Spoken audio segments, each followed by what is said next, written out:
I don't think I can use my camera and my fucking thing while I'm streaming at the same time. But Okay. all right, yeah. So did you have any like topics in mind or something? uh, I'd imagine the Spider-Man topic would be one. I mean, gosh, I've been on a cruise, so like I seen the newest trailer of that, and I know that's going to be like a hot topic. Well, I think it's going to be like a cool topic. I can't even talk right now, but I think it's going to be like a cool thing to talk about for sure. All right. I know everybody's going crazy over it. I don't know, because I'm like out of the loop. I don't know what happened in the video game space because I've been like gone for a week. So I've been like catching up here and there. I know they talked about like Mortal Kombat and some other stuff, but I don't I don't even know. know. I haven't been paying attention to Mortal Kombat to be honest. Really? Okay. Yeah, that's just I just know that Spider-Man was like the thing that was talked about because that trailer was crazy.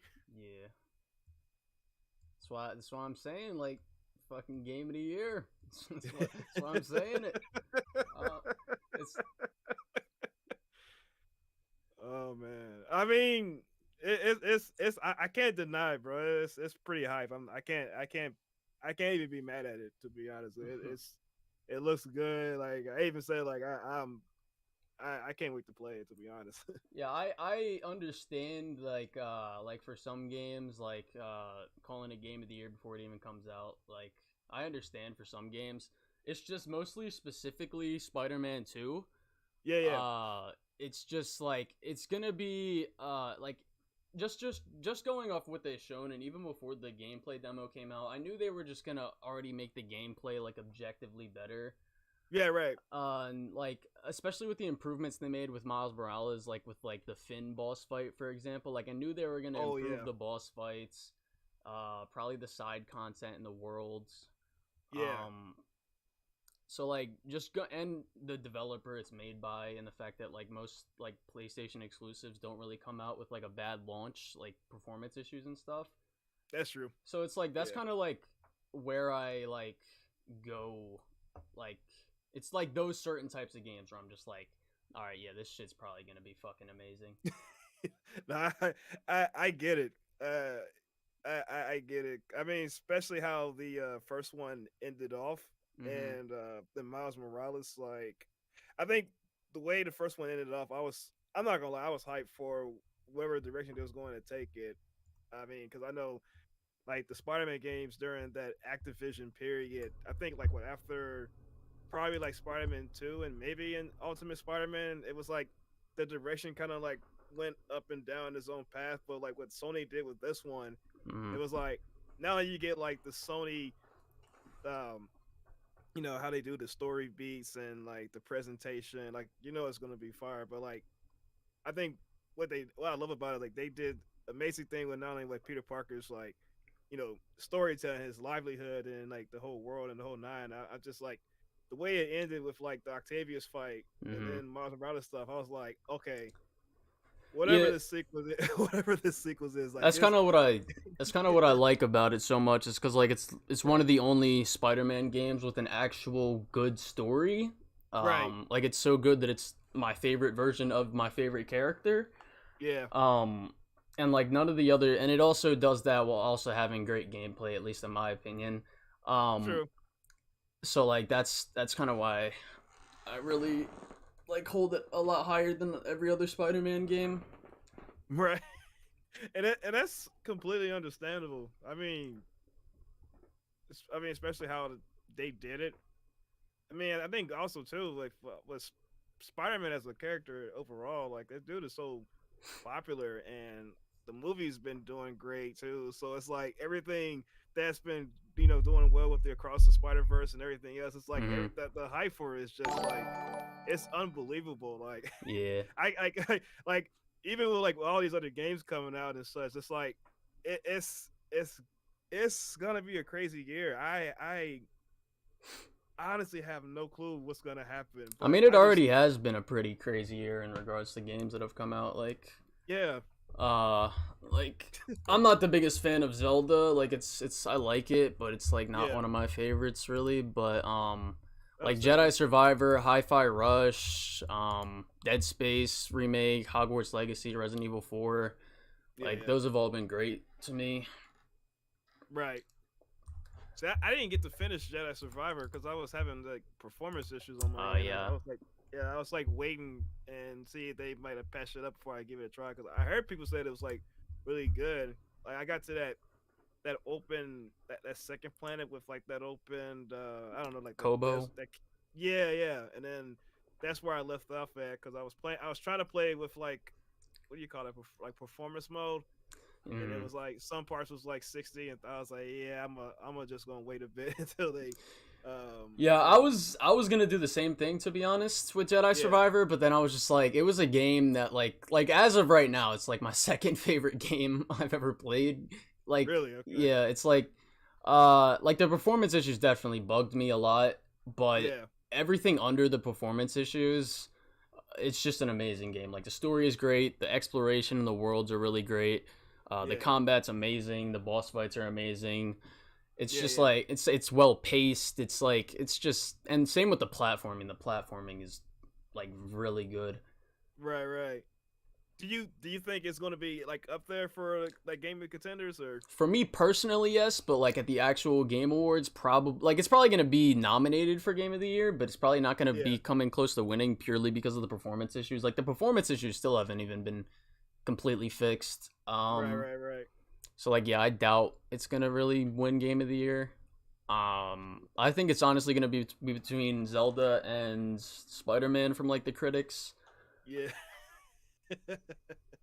Yeah, the whole I think the Zelda and Spider Man it's been creating a beef in the comment sections. Like everyone Yeah. is like everyone by default, that's saying like Zelda's gonna win. I Did you I, I have did you like Zelda? I'll be honest. I'm currently playing Breath of the Wild. I haven't even touched Tears of the Kingdom. So Yeah, I didn't yeah, like cause Breath of the Wild. hold up, is that you, bro? Okay, I'm gonna call. You think animated movies cannot be as good as live action films? I think animated movies and live action movies should be treated as equals. Like I don't really see like the difference between the two outside of art style. But thank you. I like your profile picture. I appreciate it. You talking about the this new Spider Man or? No, I'm just talking. Like my chat is Oh, okay.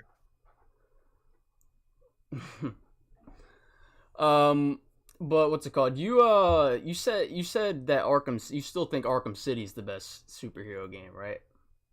I've so I guess in turn, yeah. Well, I think if we're just having like the best superhero games of all time, or just the ones that set standards, I think like Batman Arkham City for its time. I mean, it's still high up there. Yeah, I agree Yeah, for its time. I'm yeah, just like yeah, talking about like just like what's yeah, yeah. actually the best. Like If it's like as in terms of like better than like Spider Man, no.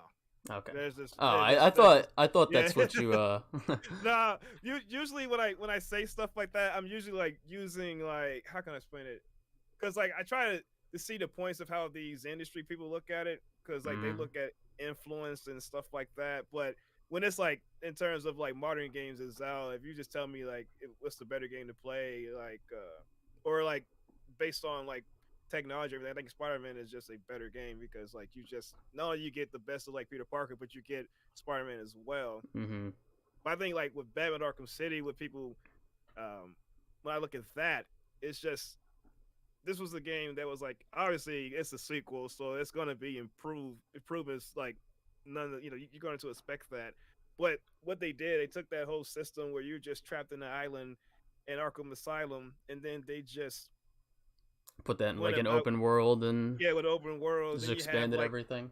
yeah, and then like the Rose Gallery, it was like okay, we didn't expect them to make a whole game based in a fucking city, and now you get that you got like the whole Rose Gallery and everything else, and I'm like okay, that was just amazing. And then like Batman's story of him trying to overcome his like Yeah, that Joker. I think I kind of misinterpreted what you said when you're like Arkham City set the bar.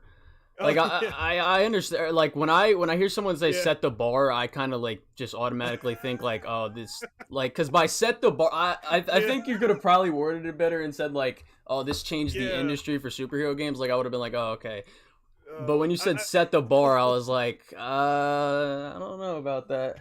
nah, it's one of those things. Like, even if I like said it or like worded differently, it it's one of those things where it's like if people actually like talk to me like what we're doing right now. It's like you get like a whole different side because like Yeah. TikTok is like I can only say so much within a time frame, and you can only like interpret what you think I Mm-hmm. it mean when like actuality is like I'm not like putting down Spider-Man because like I fucking love the game, but it's just at that time usually when I'm looking how is influence and what it did for superhero games. It's one of those things. It's like I have to like acknowledge what it did, but at the same time, I will never say that it's better than Spider-Man or anything like that because it's just it was just like again I mean, I it was still think it's fair to like think that yeah it's better than Spider-Man because yeah it's not like Spider-Man completely dogs the game or anything. nah But like, I just like personally like the combat's better, the traversal's a million times yeah better, the story is better to me. It's just like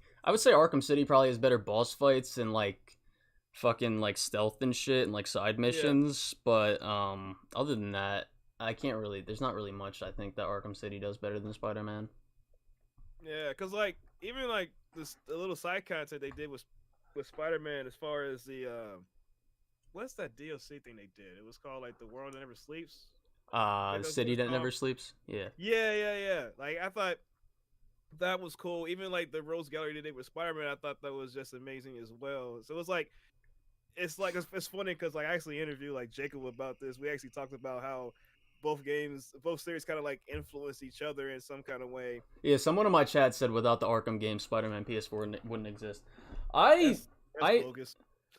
I don't think it wouldn't exist. Like they said they took inspiration from like people think that Spider-Man just straight up copied Arkham's combat and if you Nah. really like play Spider-Man and like really understand the combat and start to get creative with it and see all the things you can do with it, it Yeah. is a lot like there's a lot of differences between the two combat systems and Yeah. people just like they act like I just don't understand why people act like uh Spider-Man is just a carbon copy of Arkham and it's like one of the Uh, stupidest takes. because like you have to like look at because people don't understand like Spider Man because there's been talk on on the internet. There's talking about which superhero game was like what's this, I don't know Spider Man like the old PS1 title, but PS they talked about which was the game that really elevated superhero games. But the thing is, it's like talking there's about the been Spider-Man 2 movie game. I think Spider-Man 2 movie for sure, especially the open world sense. I think Yeah, I don't think there's been any other superhero game that did open world until Spider-Man 2 did it. yeah.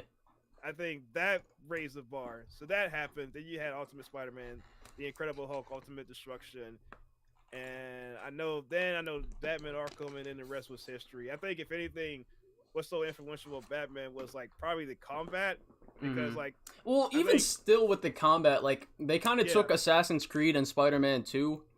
I Uh, oh yeah I can see that they kind of took both of those games and just made their own thing with it. It's still I yeah still don't think it was anywhere near perfect in Asylum, but it was definitely the best oh for its no time in terms of free yeah flow combat. yeah But like, yeah, like I understand what people mean when they say like Arkham Asylum really like changed, like made its kind of a new combat system, even though it's not really new. It's just like better than what we've gotten. yeah. I think how can I put it? Like, I think it's probably a little bit. It might be kind of like a Marvel versus DC thing, but Oh yeah. yeah, I think Spider-Man definitely.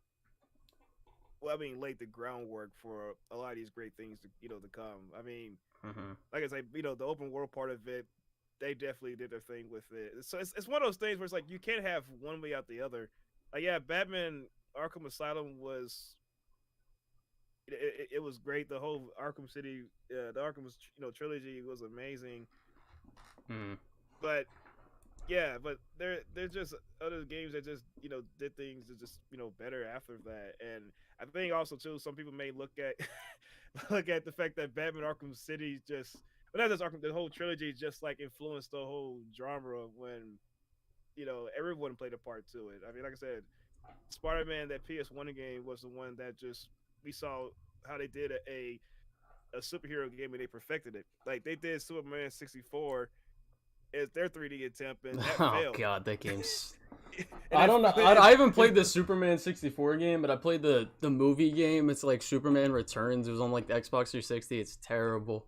yeah, yeah, and it's just they tried that game was god awful for its time. Even when I was a kid, I knew it was terrible. I was like, this is just not. It was just not even fun. I was like probably like 6 or 8 when that came out, and I was like, and we were flying around the city, which you're playing with like the N64 controller. So imagine playing that with one analog control stick, and you're just trying to fly around and whatnot. That wasn't cool. It's Spider. Yeah, I think Spider-Man definitely laid the groundwork, but I think if someone said like Batman, if someone said that Spider-Man borrowed copy from Arkham, it's like everybody like borrows and copy off each other. Like it's nothing new. That's the thing.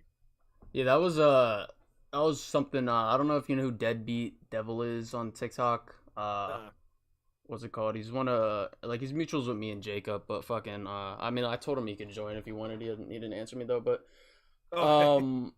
what's it called? We didn't get to talking about it, but like me and him did a live with Jacob. We were there for like 3 hours. We didn't get to talk about it though. It was like innovation, or it was like one of the topics I brought up like before the live, but we didn't get to it. But it was like innovation's kind of like dead in games. I kind of feel like it's not like I don't think it's like completely dead, but like there's very little room to do something like really crazy new, I guess, that we haven't really seen at least some elements from nowadays. I've to be honest, I've been kind of feeling that way for a long time too.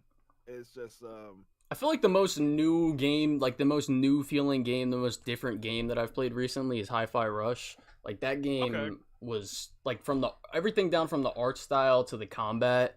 Yeah. To like the whole like just the feel of the world in that game. Like it just felt like a really like a breath of fresh air.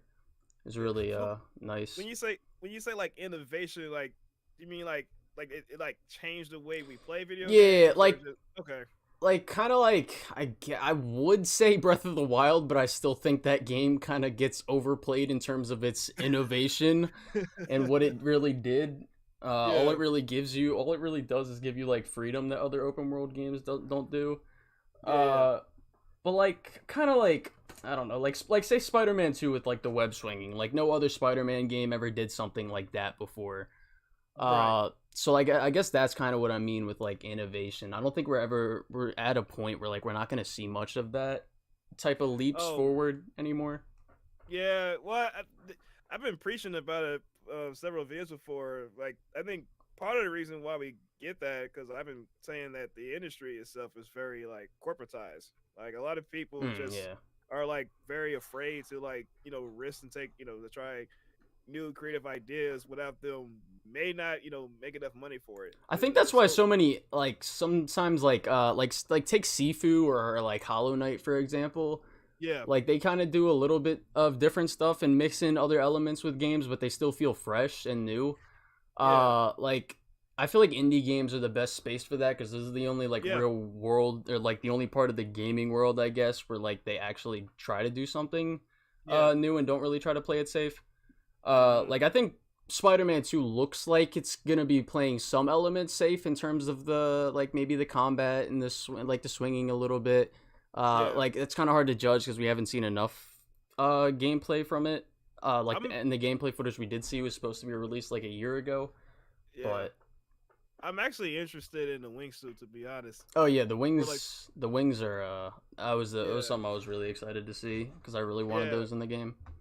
Yeah, because like I want to know how that's gonna work out as far as like traversal. Because they said it in the Comic-Con thing yesterday. They said they're gonna be they designed the web wings around web swinging, so that that it like implements fluidly and like switching between the two. They also said there's gonna be advanced swinging mechanics. They said like we wanted to make it so that you pick up the controller and feel like Spider-Man pretty quickly, but also there's gotta be like. And then they said also there's going to be like advanced swinging mechanics that you have to get more skilled with. Oh snap! So I'm really interested to see what they're going to do with that. Plus they also implemented the parry mechanic, which I am really hoping they nail. Okay. uh, and it also looked, or they also like hinted at possibly changing two different movesets, like Web of Shadows. Like switching between the Iron Spider legs, the symbiote, and then Miles has two different electric, like the yellow and blue electric movesets. Yeah. I mean, I'm just game for it, to be honest. Yeah. Like, either way, I'm only. I guess one thing I'm kind of curious about, because I know it's gonna happen in the game anyway. But like, I want to know how that gameplay mechanics gonna be like once you no longer have the symbiote with Peter at some point. Yeah. Cause I know people are gonna get used to that. when you finally get it, then when it's I feel like we're gonna have the symbiote for most of the game, and then probably like the last maybe 2 hours we won't have the symbiote. But then I feel like by the time we beat the story, they're just gonna give it to us back for like non-canon shit. Right. That'd be dope. But there's also a few side missions that I hope they make us do with the black suit on. Like I don't know if you know Yuri Watanabe, like what happened with her in the DLC. Like she's gonna be Wraith now. Like I would like to do that with the black suit, see how that goes. Yeah, it could be like one of those suits things, or they did with the other one where they like I think one of the suits they had like the what do they call that? It's the one where he has like the 8-legged what is it called? I use the suit, but basically it's like it comes out with these little prongs or whatever, and you can use it in combat. Oh, the Iron Spider suit power. Yeah. And I'm like, it could be that. Where it's not, you don't have it, but you can still have it, but you can still get the idea that you have it as a suit or something. Either way. Hold on. Can I join the debate? I'm only letting a couple people in it right now, because I don't want it to get overcrowded. But like only the people who really have the debate role right now are probably gonna be allowed to join. But later, like after this whole conversation's over, I'll let people in. But yeah, what I wanted to talk about was the Starfield thing, because I know that's kind of where I like I saw the video because someone sent it to me and you blocked me. I was like, all right. So I used my alt account to see what the hell the video was. Yeah. And then like I saw like I don't know, you said a couple things that it sounded like my video, so that's why I kind of thought you were talking about me. Yeah. And I was like, all right. I'm gonna say that week sucked, bro. I'm gonna be honest with you. That week sucked. I'm gonna say why, because I'm over here like this might be a good thing for Xbox, and then it was like the whole conversation was mixed. So it was like you had people that was like, nah, this is not. It may not be that game, and it was like a whole back and forth. And I think, for me personally, I think I fall victim to this. Sometimes I read some comments and I'm like, damn, that's how you really feel? And then I especially on TikTok, like it's I have like so many people blocked on that fucking app because people are just hella annoying and just weird. But like the Starfield was kind of a game that looked very generic to me. Like that kind of goes back to the innovation point. Like it literally just looks like so boring to me. Like the combat looks terrible to me. The worlds look bland. It didn't really show us any interesting narrative premise or anything like that. Right. Like I thought the ship customization was cool. There was a couple cool world designs that they showed off. Yeah. But they're like saying there's gonna be like all these different planets. I'm like, nah, they're not gonna be like that. It's funny. Like I think I had so many conversations with people about it, and on one hand, it's like it looks.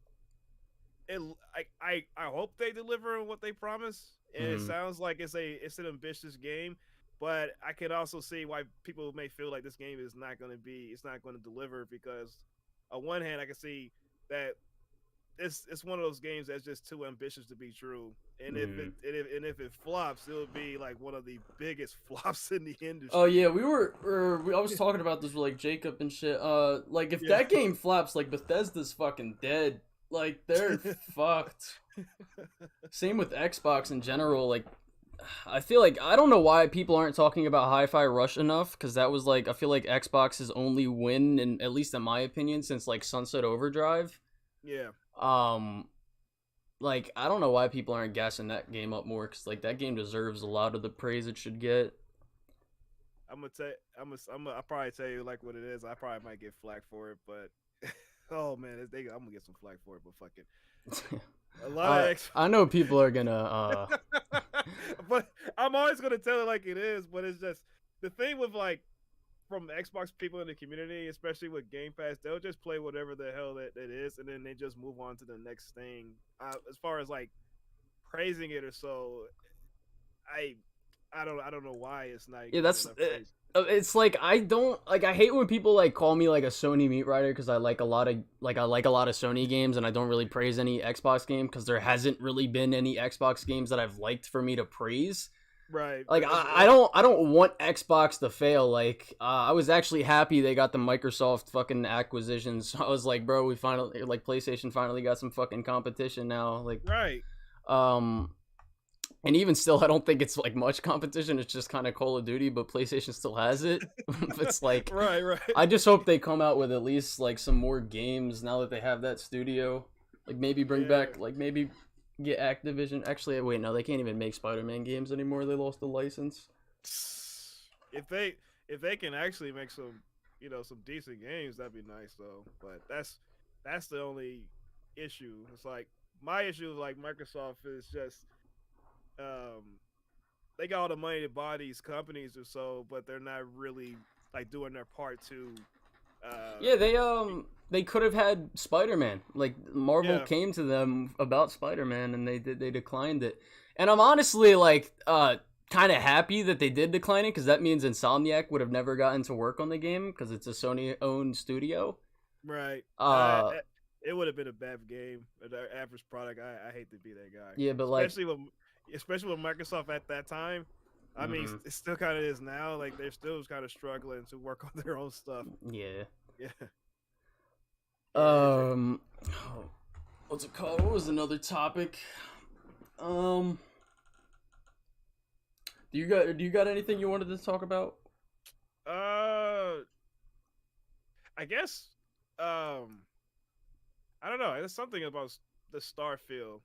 I just want to talk about like the whole like too much ambition can be like a problem for. I mean, we could talk about the whole like showcases in general. Like oh man, I think they kind of sucked. Like I didn't really. There was nothing from the Xbox showcase that I liked. The only thing from this PlayStation showcase was kind of just Spider-Man 2 and the Phantom Blade game they showed. That's the only thing that I really cared for. That's the one with the samurai dude. Yeah. People saying that game looks they said it's fixed or so, where it's like it doesn't look like an actual game. It looked like it was like some kind of cinematic stuff. Yeah, I saw that. I mean, like, we're gonna have to wait to see how the game comes out, but if like that's gameplay, that's fucking nuts. Like that shit looks amazing. Yeah, because the animation's like it looks good, and I'm like, I hope it's like that, because I don't want it to be one of those fluke thing where it's like, oh, that was just some advertisement just to get you guys to be hyped for it. So like I personally couldn't understand the Starfield hype. Like people were like gassing up the Xbox showcase like it was really something special. I didn't understand it. Yeah. I think with Starfield, how can I put it? I think if you were like comparing like Starfield to let's just call it, like people were saying like they were comparing to Spider-Man. Yeah, this game is not gonna match up to that hype wise. I think the Starfield hype is it's one of those things where it's like Starfield was made for like the nerd type people, like the nerdy RPG people who just want to like invest their time into planets and stuff like that, which is like cool for them. The conversation about it being like game of the year, like I would rather this be like a good Xbox game first than having a conversation about game of the year, because that's a whole big thing. But I think if this game is good, like I think it could be good for the industry, because we do need those ambitious ideas to be realized and see what they can do, because we don't get to see them that often. I do think the whole advertisement, when they say it's 25 years in the making, like they could have just said it's one of those things. yeah, it's one of those things where like I did some research on it. Like they've been trying to make a Starfield game for a very long time, but they tried to make a Starfield game based on the Star Trek license. It didn't work out. So it was like the idea of them they wanted to make it, but they made it sound like they've been working on it for 25 years from the jump. It's like that's not true at all because they've been clearly working on like Fallout 4 and everything else. So Yeah. it's just I don't know. It's one of those things where it's like I hope it delivers, but again, it's I can understand why people feel like it may flop or so because it's too ambitious to be true. But I guess my question for you is like, regardless of all that, how did you feel about the 30 frames per second about that game? I was gonna ask, how do you feel about people defending it? I was like, these are the same people that were just shitting on Jedi Survivor and shit. Same with Zelda too. Like same with Zelda. I don't know. Like I like to hold games to the same standards. Like I'm like, if you genuinely think that Zelda yada yada yada is gonna be better than like some other game, I'm like, you can't just sit here and be like, oh, it's a handheld console. Oh, it's a super big game. It has to run at 30 FPS. I'm like, dude, do you know what year we're in right now? Like, if you're gonna criticize another game for having this stuff, you have to hold it to the same fucking standard. Or it's just like, what are we doing here? Like, why should it even be in the conversation if you can't hold it to the same standard as the other thing? That is true. I can't argue with that. This shoot, and what's funny to me because when I've been asked that question, how do I feel about 30 frames? Me personally, like for a console, like I'm playing, like I personally, I'm not really affected by it. It's like if it's a consistent frame rate, that's cool. But if it's like all over the place or so, it's like I don't like that. I don't like unstable frame rates. Even if it's like 30, it was unstable. Like I would bitch about it. I will complain about it. Like you cannot tell me to like enjoy that. Like oh no, like if I pay money for that stuff and it plays like that, I'm going to complain about it. That's my right as a consumer, and I would do that. Yeah, I definitely get that. Yeah, but like I think I heard people say the same thing with Zelda. Like it's a 30 frames per second. It's like, well, look at the fucking machine you're playing on, bro. Like it's only no. The funny thing is, it's still a $70 game, and it's only $100 less than like a fucking PS5 digital, and it's like the same price as an Xbox Series S. Yeah. But the thing, like I think the thing with like the FPS thing, like if I was on console, I would definitely understand like not being bothered that much by it. But as someone who's played like, or even just like I don't even know too, because like there's games on console where like Spider-Man, for example, I can't play on the fidelity mode because the 30 FPS mode like kind of hurts my eyes. Like especially once you've played on the higher frame rate, it just feels it's like really jarring to go into like to play on that frame rate. Yeah. So like that's kind of I just don't. Like, it was the same thing with, like, Gotham Knights when they said that shit's gonna be 30 FPS. People were, like, up in arms about it. And then Starfield comes out, and it's just like, oh, it doesn't matter. I'm like, well, what do you mean? How are you gonna... I mean, you got a point. I can't be mad. I mean, it's one of those things where it's like, I understand people's frustration, and at the same time, it's like, no matter how you feel about it, I think everybody's valid. That's how I look at it. Like I get people not being bothered by it, but I just don't want those same people to be like just dog on another game because it has 30 FPS. I'm like, dude, keep your standards consistent, please. No, I feel that because I feel even if Spider-Man 2 came and they said it was 30 FPS, I wouldn't like it. But like, fuck it, I'd honestly be pissed, but it's not going to be. Yeah, I'd be pissed. Like, cause I've been playing. I haven't played the console edition of Spider-Man since it came to PC, and I've been running it like around 80 to 100 FPS. And like, if I was to, PC, right? Yeah. Okay. Like if I was to go on a console and have to play that shit at 30 FPS, I'd be like, bro, what the fuck, man. But like, it's kind of like the thing with like Arkham, right? It's like. People were complaining that Spider-Man had like the same animations, which is a valid complaint. But like I'm like, dude, if you're like trying to like this is an early build of the game. I'm like, if you're trying to complain and say a game's gonna be bad because of reused animations, I really hope you don't like the Arkham games. Like, I hate that. I heard people say that Spider-Man 2 was like DLC, and I'm just Oh like, yeah, it's a stupid. It's the same. I swear that conversation started since 2018. Like yeah, it. kind of. They say that with any game. They said that with God of War Ragnarok, that shit was DLC. Yeah, I'm like, bro. There's gonna be new boss fights. There's gonna be new side missions. The combat, the gameplay overall is gonna be improved. The fucking world's gonna be bigger. There's gonna be more right, shit to do. We got a brand new story that's said to be double the scale of the first game story. Like, exactly. what do you want from a sequel? Like, do you want a brand new game? Do you want them to make a fucking like? I don't know what the hell people want. Not nothing, bro. I don't know. I heard someone said that. I think last year before Jedi Survivor came out, and I think some dude had like a podcast, and I actually stitched it, and he said it's the same game before, and I'm Oh like, yeah. well, of course, it's a fucking sequel, bro. Like what you was Jedi Survivor is like I think Jedi Survivor is a great example of a really good sequel because it improves on literally the only thing I'm iffy on about it improving upon is the story. Like it's kind of 50-50 on me because I really like Jedi Fallen Order's story. But like every other aspect of the game was a massive improvement, all the way from the combat to the platforming and the worlds. Like it was such a big improvement over the first game. Like to say a game like that is like DLC, I'm like, dude, go play the first game then and then come back to me. Like, come on. I don't know. Like sequels are supposed to be exciting. Mm-hmm. They're supposed to be exciting. You're supposed to be amped up. You're supposed to be looking forward to like having new moves and like I think what's they did with Star Wars. I can't remember exactly, but basically it's like I love it when I play a sequel to a game and you know you gotta build your character up. There'll be times I'm like, oh, I hate that I gotta like rebuild my character up because like the character I had in like Jedi. Yeah, like the whole Metroid thing where they take away your.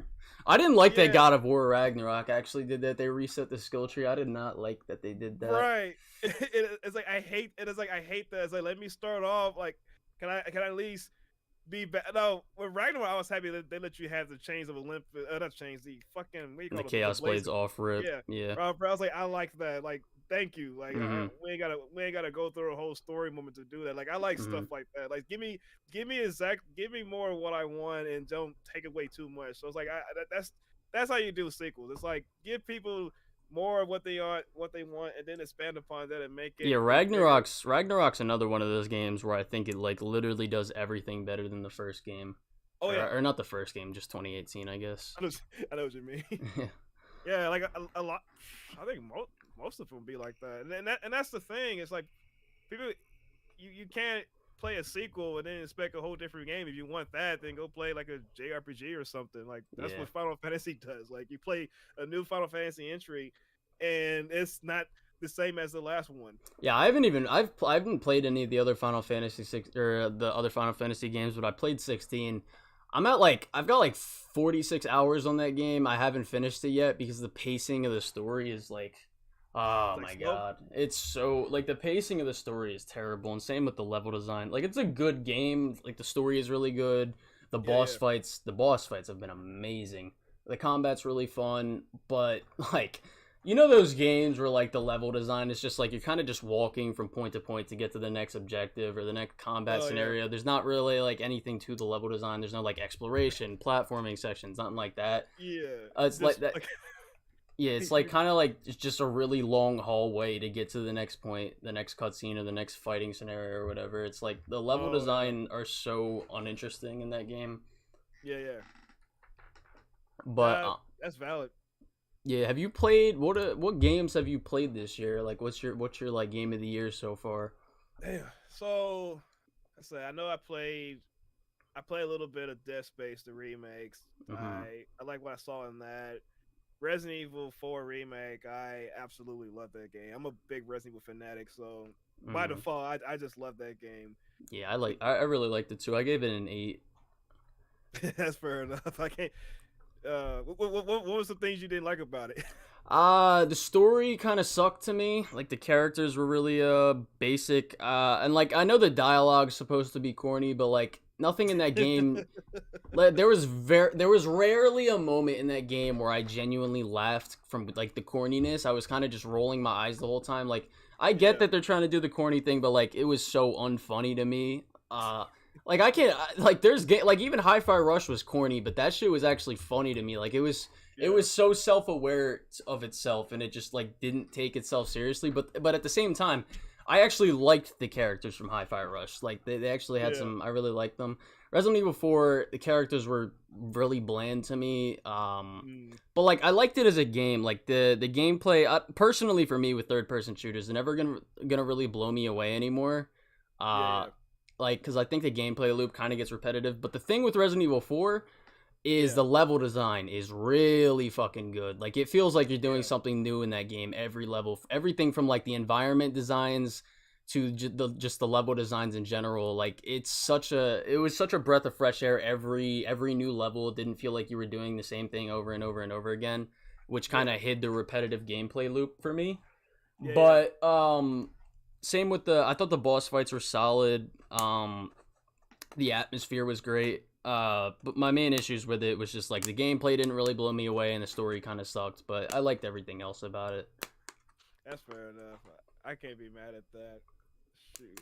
I think for me, because my concern, because I played the original and a lot, like I played the fuck out of that. I love it a lot, and I was like concerned if it was going to live up to that or it was gonna like slack. And I love it. I love everything they did about it. So it didn't replace the original nor try to surpass it. So I'm glad that we have two versions of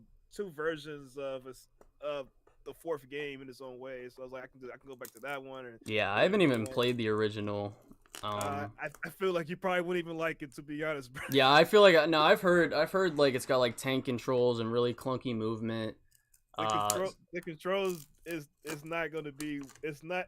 Well, the controls probably not going to work for you. Yeah, I heard the story is also worse than the original. Oh, it's cheesy. It was it's cheesy for all intents. It's cheesy for a reason. Yeah, like I hated Ashley in the remake, and people were telling me she's even worse than the original. I was like, dude, Jesus, there's no fucking shot. Oh no, she.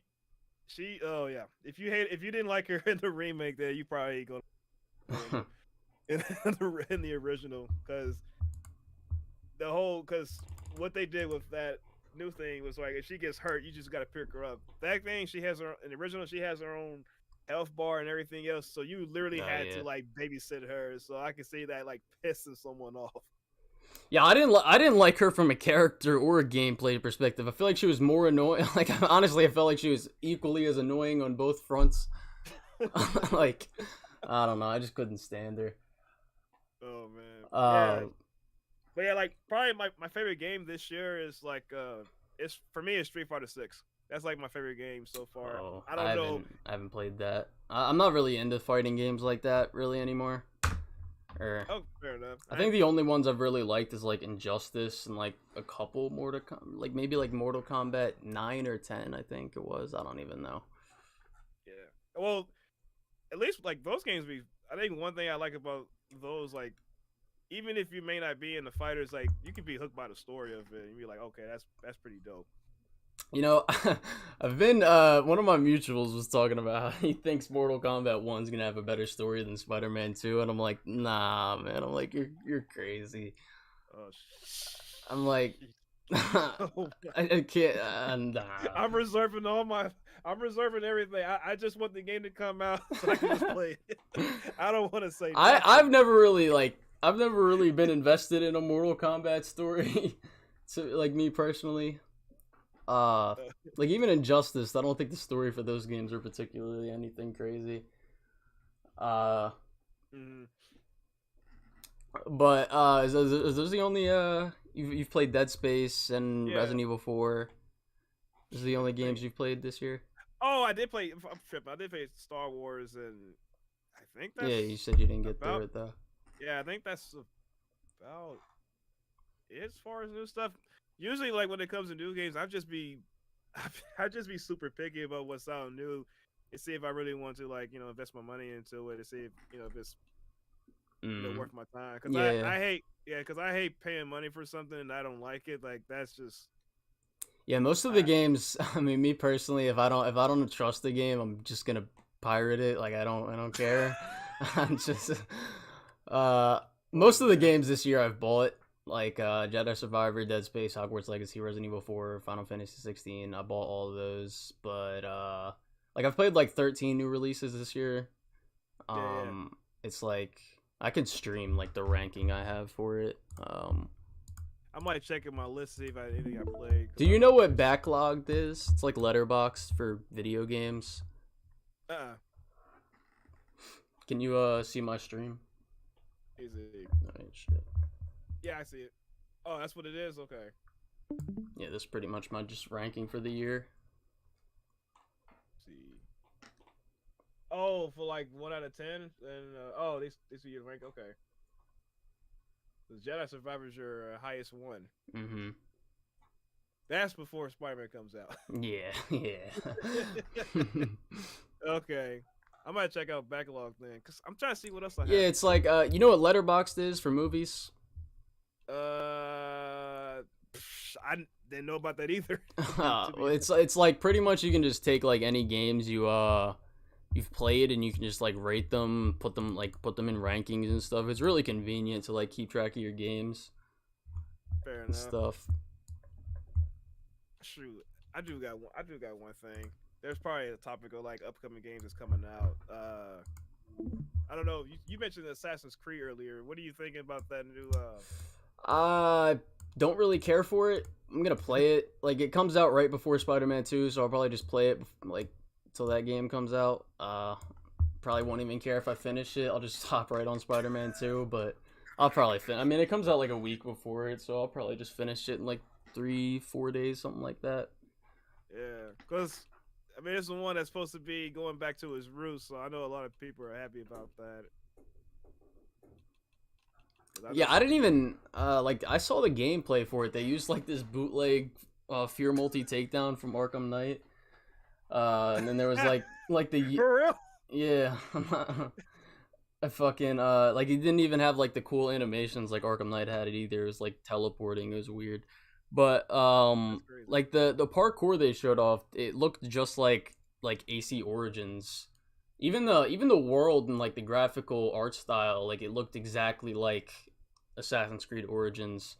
Like there was nothing that really impressed me from it. Like I don't know why they didn't just use Assassin's Creed Unity parkour for that game. I hear a lot of people speak very highly about Unity. I just remember when that game came, but at the time, not many people had great things to say about it. But now I'm hearing this.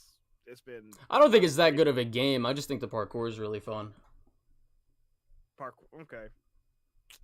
So like, I'm guessing they improved upon that after 4, because the parkour system and like before Unity, I mean, it was trying to get decent, but it was still kind of clunky as hell trying to run to. Yeah, I think Black Flag did a good job with it. Like it wasn't anything crazy, but like it was still fun in that game. Like I can't really remember another Assassin's Creed game that really like did the parkour as good as Unity did. Yeah. Shoot, man. Yeah, so I don't know what other than that and Spider-Man shit. I don't know what else is coming out. I mean, unless they announce some more stuff. I know Lies of P is coming out. It's like a Souls-like game. I'm probably gonna play that. There was a demo that came out for it. It was really good. Yeah. I'm trying to think of like other 2023 release. Like I know Starfield's coming out. We kind of already talked about that. I don't even know if I'm gonna play Starfield, to be honest. I kind of want to wait to see what the review's gonna be first to see what they saying, and then. I know there's a Mario game coming out on the exact same day as Spider-Man 2, which is a terrible business plan. I don't know why they're doing that, but oh, damn, that's crazy. So October sounds like it's packed then. Oh yeah, October's got fucking Assassin's Creed, fucking what's it called, Spider-Man and Mario.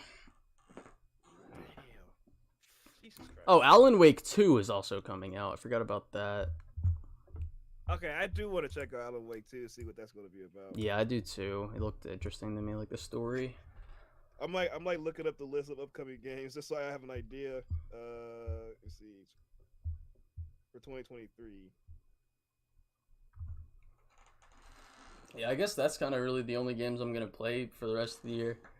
It's just Spider-Man 2, Mario, Lies of P, and Alan Wake 2, and Mirage. Yeah, I think I'm in the same boat. I hear people talking about, I guess, Remnant 2.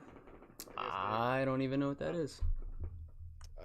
I think they say it's like it's kind of like a Souls-like thing, but it's like you do it with guns, but it's not in that, it's not in that that battle scheme or whatever. It's like its own gameplay loop, challenge, reward type of thing. So I don't know. And then there's like, I know they got Armor Core 6. That's like another. That's another one of those. I think it could be another one of those big games because it's literally from the people who made Elden Ring. So I don't know. From Software. Yeah. So like that could be another. It could be a sleeper when that game dropped.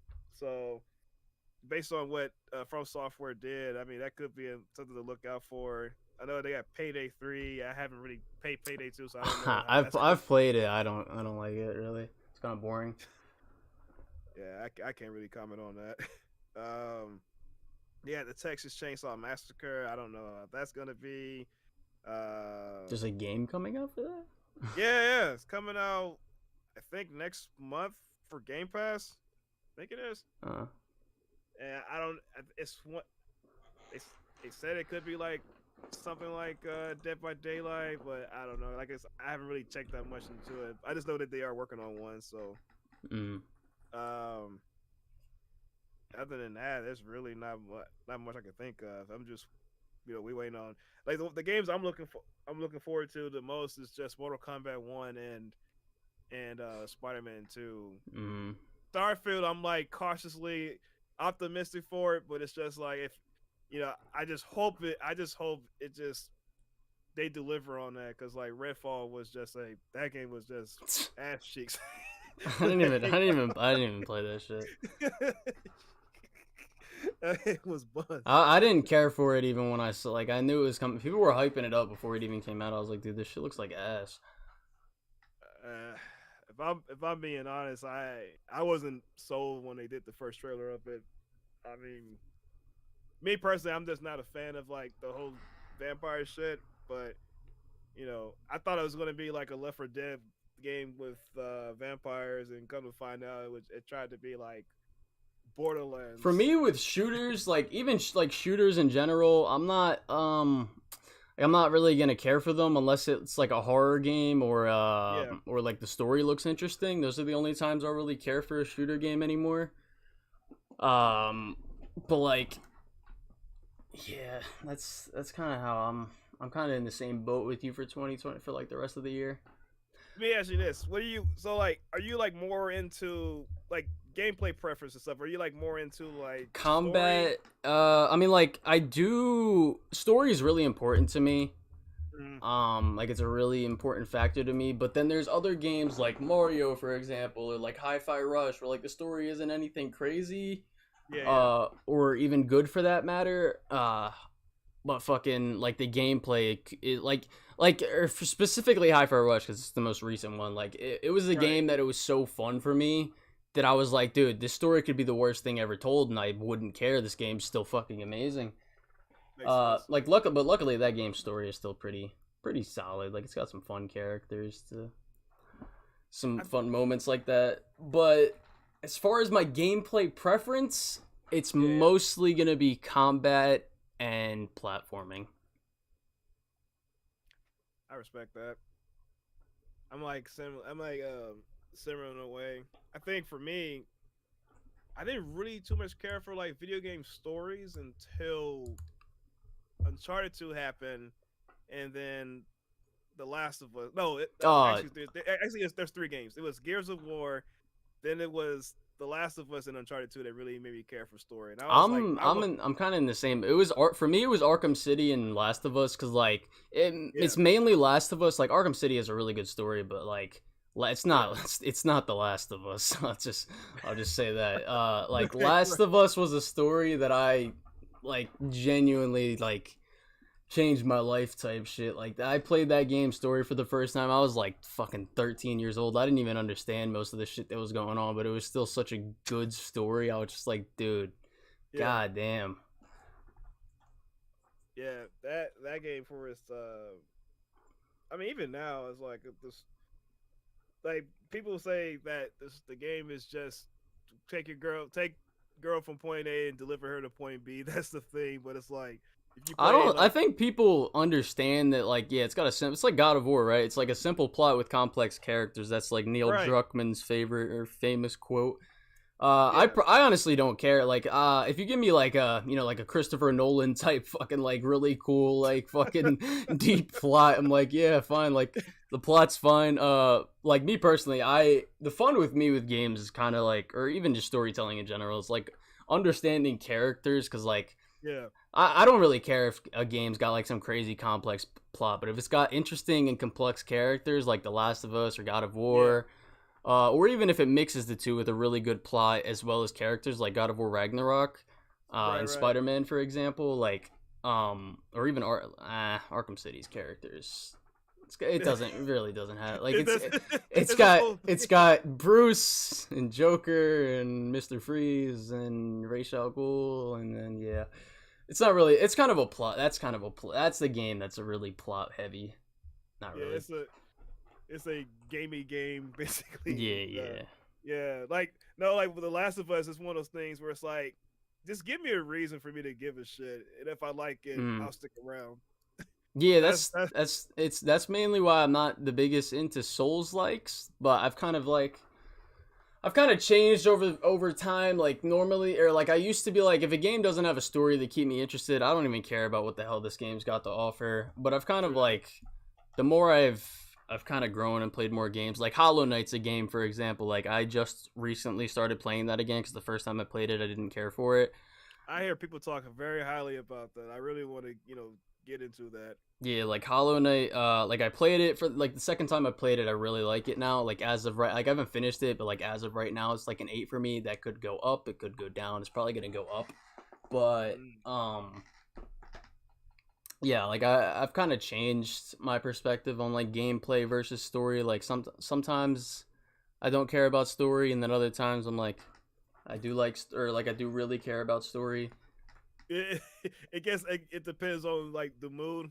Mm-hmm. That's fair enough. I'm similar way. I I think most times growing up, I mean, the games I played like back then, it was like the story was told in a text box, and you just had to read Oh it. yeah, I can't. Not like Hollow Knight does that. I'm like, I don't even care about Hollow Knight's story, to be Right, honest. I right, can't. It's like the only games that I've ever really paid attention to the story with text boxes, and even still, it's like hard to pay attention because I don't feel like reading while I'm playing a right, video game. right, It's like Pokemon, I guess, would be the only type of game that I've done that with. right. I can see that. Have you ever played any of those? Any of those games, the Pokemon games? Yeah, yeah. I played them. Have you played Black and White 1 and 2? That not black and white. Probably like the diamond and the pearl one. That's the one I did. Uh, I I think know. it's kind of like a niche game. I feel like, even though it's like really popular, it's Oh, still. they super. I mean, they super niche, but but don't tell a lot of the Pokemon fans that they'll chew you a new one. Because I think I forgot we're live because I I would say some stuff, but I'm like, nah, I'm not trying to get anybody's stuff taken down. So I understand. I understand. I understand. let's just say there's some people out there, they want to take ownership for a game because of their other methods, and I'm just like, bro, that's like this. I just want to capture Pokemon and just whoop somebody's ass with it, like, Oh and yeah. yeah, like people trying to make a movement out of something. I'm like, bro, it's not that deep. I think I um, know what you're talking about, but yeah. yeah, that's why I was like, yeah, that's why I was like, that's why I'm gonna be vague as fuck. But yeah, like, yeah, Pokemon is cool. I know there's another game. Like the old Final Fantasies, they did that shit with the text box and stuff. Me as a kid, if I was dealing with that stuff, like like the way story was told, they told like images and text, and me, I just skipped past that stuff and I just wanted to play, just do some action. And I think because this kind of go back to what you said about the innovation part, because I feel like back then there was like a wider variety of like genres to play. Like it wasn't just like shooter this and story this. Like you had like railgun shooters. They were like very arcadey as hell. Then you had Yeah. like the wacky sports games that was cool. Then you had like weird as hell games, but they was cool. Like Katamari Damacy. It was just it was like that's why I love the PS2 generation for what it was, because it was like that was like a video game for anybody and for everybody. Like you had like the Ratchet and Clanks and Sly Coopers and Jack and Dexters, and like there was just something out there for anyone. It's like you got a platform and we See, got me you. in that time frame, I was a little Nintendo kid. I was on Pokemon, fucking Mario, fucking Wii Sports, shit like that. Right. And then after that, I was just straight on Call of Duty and Halo because I had an Xbox 360. It was just straight like, I don't know if you've played the Transformers Cybertron games. Those are really good. Them. Yeah, those are. Yeah, they look pretty. They look pretty fun. My one of my best friends, he loves the Transformers stuff, and yeah, it's sad that the multiplayer was probably the pinnacle of those games, like the best aspect of them. The single player is still solid. I wouldn't say the single player is like a masterpiece or anything, but you add in the multiplayer onto that, it's like, damn, that's fucking amazing game. What do you think? What do you think video games is like missing these days? Art style is the thing. Like, I think indie games do a really good job with art styles, but AAA just photoreal everything. It's like, I don't know why people are like, even Spider-Man. Like, I don't mind like photorealism. Like, it still looks amazing when it's done really well. But like, again, I keep bringing up Hi-Fi Rush because that game's art style is so fucking good. And I just wish like. And even like that's why I've kind of been getting into more indie games, because like they do art styles really fucking well. Like even Zelda, like the graphics on that game are pretty shit, but it makes up for it in art style. Like the art style for that game is really good. But like AAA, they just don't, like, all they want is photorealism nowadays, and I just don't know why they can't just branch out more with like just some different art styles, like like honestly. It's kind of like animation in a sense, like what Spider-Verse did for animation. Like, because it's like that expression too. Yeah, it's like a lot of other like Pixar and like Disney. It was either 2D animation, which could still look really fucking good, or like the CGI animation, like most Pixar movies. Like, I don't know if you watched like Toy Story 4, or something like that, but like the newer Pixar movies, like, yeah, the art style looks amazing, but we've seen it for a while, and then Spider-Verse came along and it's like it changed the game and shit, and I just wish more AAA games were willing to do that. And I feel that, especially especially with the money that they put into AAA games. Like, photorealism takes up so much of their budget, and like graphics wise, if they would have put that money, like the same amount of money they put into photorealism as they do in art style, it could be so good. And I feel that. I think with the fourth, not the fourth, but like the eighth and this ninth generation, and we've been seeing a lot more games just like utilizing like the power of the either like the consoles or like the technology with it. It's like, we got another game with great looking realistic graphics and ray tracing, and I personally I'm not too crazy over that, but I don't care about ray tracing. My PC my PC shits the bed anytime I try to use ray tracing anyway, so I don't even care about that shit. It is just, it's just like, people's like, look at the shadow details, look how the reflections, and I'm like, I don't care, bro. I just want to play the damn game. But like, I was talking about this the other day. It's like, I honestly think, like, ever since like Uncharted 4, like, even those games, like, I don't think we're ever gonna really reach a point where those games are really outdated graphically, like to the point where like maybe you go back to like Uncharted like 2 or 3, like those games look really outdated.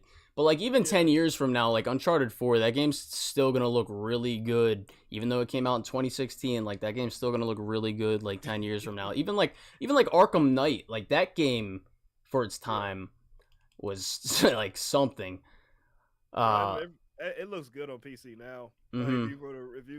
if you wanna run that, if you got like Nvidia and Yeah, everything, yeah. like You can run it like that, 90 FPS, all high settings. It's like yeah, it yeah, looks really fucking good.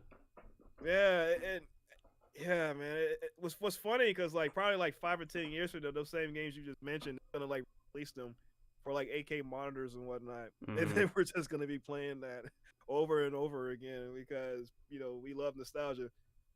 Yeah. It's funny you mentioned because about art style because a long time ago when it came to shooters, uh, especially the ones that are like World War II or like very gritty. Every video game that came out way back then was like very gray. Mm. It was gray or brown, and Yeah. the color saturation was so low. So it was like it. I That's one was of the like, things I like about Black Ops 2. Like the maps in that game are yeah, so like different from each other visually and arts like art direction wise. yeah, yeah. It doesn't have like that same like color palette as a lot of the other Call of Duty games do. Oh yeah, that's the thing. That's one of the things I like about Treyarch. They can really make their games look really colorful and worth, appealing to the eyes. And Mhm. I think like Infinity War. I think during like probably like like probably during that Modern Warfare, the original Modern Warfare series, like there was that color palette was so sat. It was like so saturated and stuff. Like they really wanted to like capture that feeling of like that grittiness, but then Black Ops 2 happened. It was like, no, we're gonna fuck around with colors. Even like when I played Black Ops 3, like I love the colors in that. It's like Mhm. it's so vibrant and stuff. And it's like I wish we had a lot more colorful and vibrant games that don't like try to look like you mentioned before, like the with the photorealism. Like I appreciate stuff like that because I think those games tend to age better over time compared to like the photorealistic ones. But I guess Yeah. that's just me. I was gonna say like regarding like shooters and stuff like I think bullet impact like how is a really important thing to me. Like Hmm. if a game like doesn't have bullet impact, like your bullets don't feel like they have any weight to them, Oh man. and like you can't see Yeah. like I don't know like blood splatter or something, like you actually like feel like you're shooting the guy and you don't feel like you're just shooting paintballs at somebody. I think that's another really important thing with that. I feel that. Yeah, I guess me too. Is like I like when I shoot someone, I like to feel like I did some serious damage and not Mm-hmm. just like Like I'm just spraying somebody. yeah, like I'm not the biggest fan of like Red Dead's gameplay, like Red Dead 2. Like the I think the gameplay in that's pretty basic, but the gun like the Oh, bullet you better be impact. careful, man. You better be careful. They gonna. Nah, yeah, I know that game gets Dick Road to the moon and back. I still think I still think it's a really like a fucking amazing game, but like uh, I think so too. It's like you just say, "Oh, it's an amazing game," but you say that the gameplay is basic as hell, or it's just too much of yeah. ambition. They'll just lose their shit. I even dealt with That's that mostly recently. I swear it's mostly just TikTok. Yeah, I think. Well, it's people. It be people in general too, because some people think like the gameplay is like phenomenal, and I'm like, No. not. It really isn't. Like the first gameplay was a lot more simplistic. It didn't feel like a chore. You didn't have to keep feeding yourself or feeding your horse. Oh I mean, yeah, I hate that shit. yeah, like it's cool for like realism, but it's like it gets old after like 2 hours. And like, Yeah, I okay, I think don't want to that keep doing that's my biggest problem with that game's gameplay is just the tedium. Like I didn't even know you could fast travel in that game until I beat it.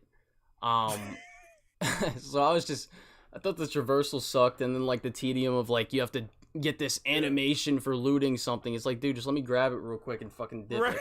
Like, why do I need an animation for grabbing something? Let's give it to me. And then Yeah, fucking like cleaning guns and shit, maintaining your horse. It's like, dude, this shit's so tedious. right. And that's when I'm like, it just too much realism. But like, if you try to tell someone that, it's like, no, there's nothing wrong with it. You just gotta do that, and it's like, well, Yeah, I think the newer Call of Duties kind of suffer from realism too. Like the gameplay got a lot more sluggish than it used to be because they want to make it more realistic for whatever reason. it feels weird if I'm being honest. Mm-hmm. All of it, just, it's. I feel like it's in a weird way. This may sound like a weird like high tech. I feel like the older Call of Duties the older Call of Duties feel a lot more balanced Arcadey. than the. Yeah, it was arcadey, but it felt a lot more balanced than the newer ones. This one, it was like it was trying to be too over the top and high action, and I'm just sitting there like I don't know. I'm not feeling it like the older ones. Maybe it's just me. Yeah, I completely get that. Like I still think the old like Black Ops 2 again. Like I still think that game's gameplay is better than or like gunplay is and like score streaks even still are like fucking and the guns too. Like every aspect of those games, like the older Call of Duties, is just way better than what the newer ones try to do. I don't know how you fuck up a formulaic game. Like I really don't. Yeah, it's not like they're exactly trying to do anything new. They just literally are just making the formula worse. I don't know how like that's possible. It's what I don't know. They got so many people working on it now. Well, yeah, they also only give the developers like 2 years for every game. It's like, dude, you're not gonna do anything with like 2 years if you're gonna try to make something new. Right. That's why I'm like, if the Microsoft does get it, I hope they figure out something where they just Hey, like let these like because there's like a lot of Activision games that people would love to see come back. I think there are people that talk about. I don't know if you ever played this game called like Prototype. Oh yeah. Yeah, people say they would love for that to come back. That game was literally the Venom. Like it's literally a Venom game. It's basically what it is. I did not look at it like that until you said that. Damn. I can't unsee that now. That's crazy. Fucking, I think the best thing that Microsoft could do with the Activision thing is remaster Black Ops 2. I'll be the biggest Microsoft dick rider in the world if they do that. Oh my goodness, they got so much talent, or they got so many IPs, and it's yeah, I don't know. They have so many studios and don't do shit with them. I don't understand how. And they're like a fucking multi-hundred-billion-dollar company. Like I don't know how the fuck you can't just do something. And then the head of Xbox is like, oh, if we just start making good games, people aren't gonna buy our content. What the fuck are you talking about? Like, what do you mean if you? I don't. I don't know. I don't know. That's just. I feel like Microsoft is like that cool kid. No, Microsoft is like that kid that has a bunch of money, but nobody still likes you.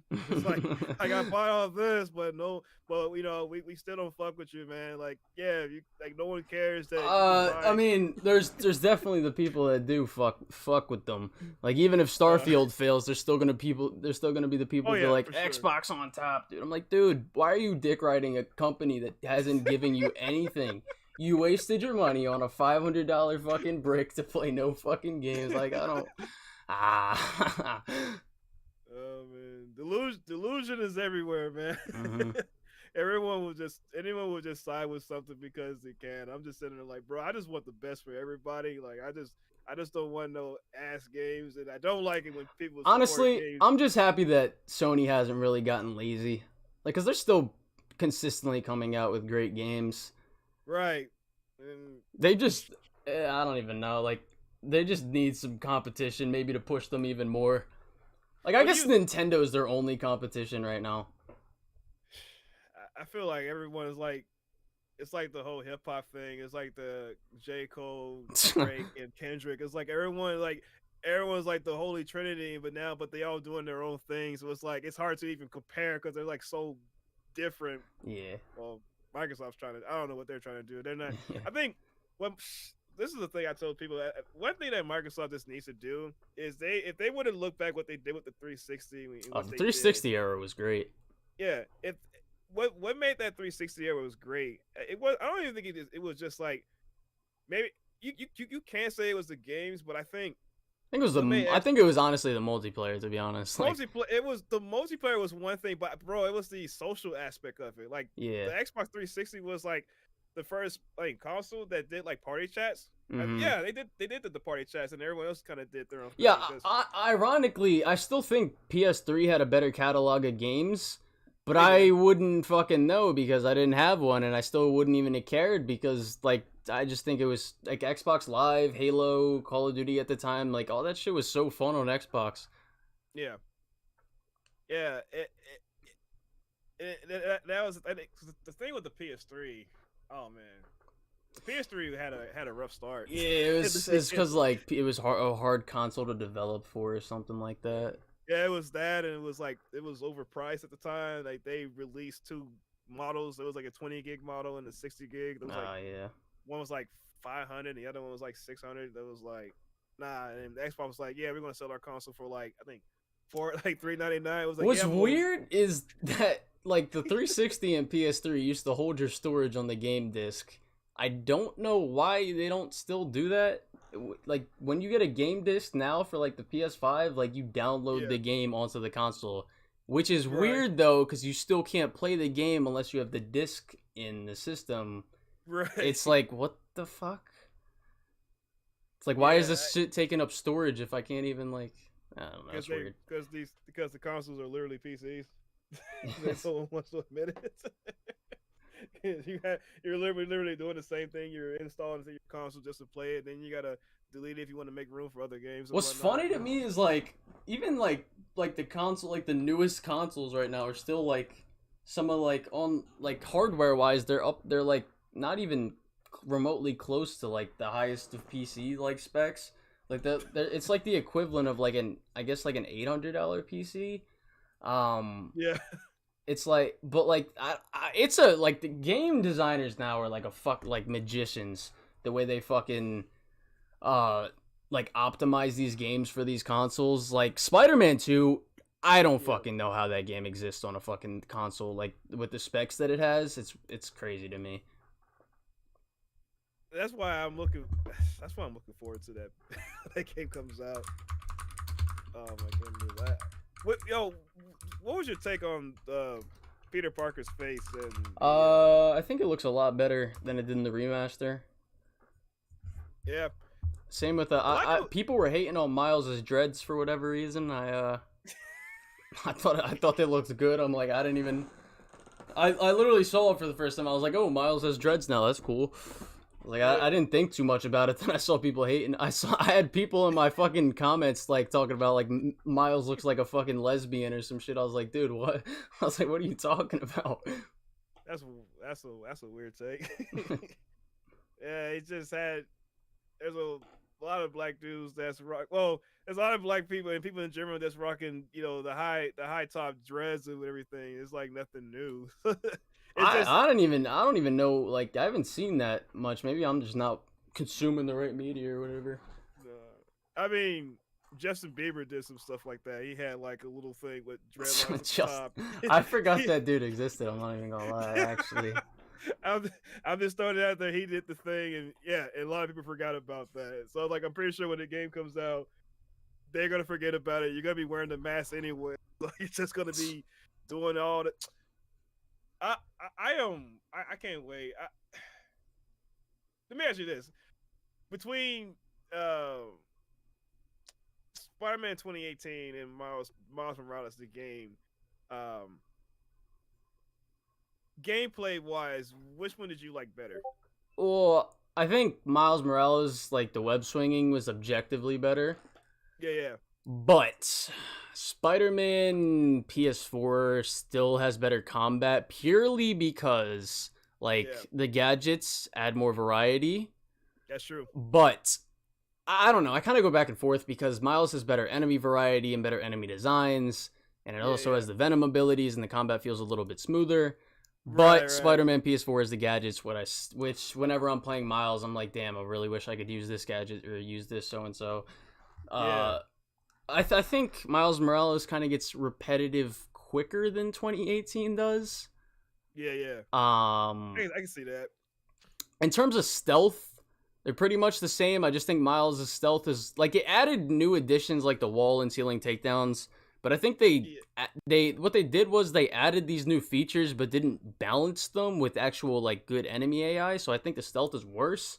But I do like the new additions that they added. Yeah. But I don't know. I guess overall gameplay wise, purely because the web swinging was such a big upgrade, I think I definitely prefer Miles Morales' gameplay, but there's elements of 2018 that I still prefer. Nah, I feel that because I'm like similar because like I love the gameplay what they did with Miles. I think one thing about me like when it comes to video games, I love like quality of life improvements or just things in general. Like Oh yeah, yeah, for me like I love the little things. So it's like when they did the crime activities, I like how they fixed that system because uh for me, like when I play games, if I really like a game, I will try to 100% complete it. That's just what I yeah. do. I And the way I do it, like if I'm really invested in it, I have to finish the side content before I do the like with like with God of War Ragnarok. I was so invested in the story that like if a side content popped up, I was like, all right, I'm doing this shit. I don't care. But at the same time, the plot was so interesting that it never kind of like sometimes when I'll do side content, I'll like forget about yeah, some of the stuff happening in the main story. But with Ragnarok, for example, I'll same here. or even Jedi Survivor, like uh I was so invested in the story, I was just like, I still remember everything that's going on, but the side content's just catching my attention. I want to do this other stuff. Right. Yeah, I'm the same I way. still think 2018 has slightly better side content overall than Miles does, but I do like the Friendly Neighborhood Oh, they did. Spider-Man app. Yeah. Like Miles didn't have like I think the Taskmaster challenges were a lot better than the challenges we got from Miles Morales. Like That's you true. finish Yeah. that whole thing and you get a reskinned Vulture boss fight. Whereas with Yeah. 2018, the traversal and the bomb challenges and the combat and the stealth challenges were all better, and then you also get a better boss fight at the end of it. Even Yeah. though Taskmaster can be cheesed really easily, I think Taskmaster's a good boss fight if you play it the way they intended it. But I Taskmaster was like the best part for me, if I'm being honest. really, yeah, Yeah. I think he's probably in my top 5 if you play it correctly, but Yeah. purely because of the fact that you can like just shoot him off a building with like the concussive blast or like an impact web or something like that. It's just like, uh they kind of fucked up on the. I think where they fucked up with the design is they made Taskmaster spawn wherever you were on the map after you finished the last challenge, and they should have made Yeah. it where it's like a set point. That would have fixed that. But I still think Taskmaster is a good boss fight. Same with the like I think the boss fights overall in that game are solid. Like the Yeah. Hammerhead boss, both Hammerhead boss fights were really good to me. The Doc Ock boss fight was great to me. Not like maybe not that much from a like the boss design perspective, but the cinematic nature of it, the dialogue during it, the emotional Yeah. stuff during it. Like I don't need a boss fight to be necessarily challenging to be good. Like there's other elements like story elements, cinematic elements, the just the Yeah. overall like arena you're set in while playing the boss. Like if a boss fight's just genuine fun and feels cool to play, it's a good boss Yeah. fight to me. And I agree. I think 2018 has a lot of those like really fun ones, like the Electro and Vulture boss fight, the Doc Ock boss fight, both the Hammerhead fights.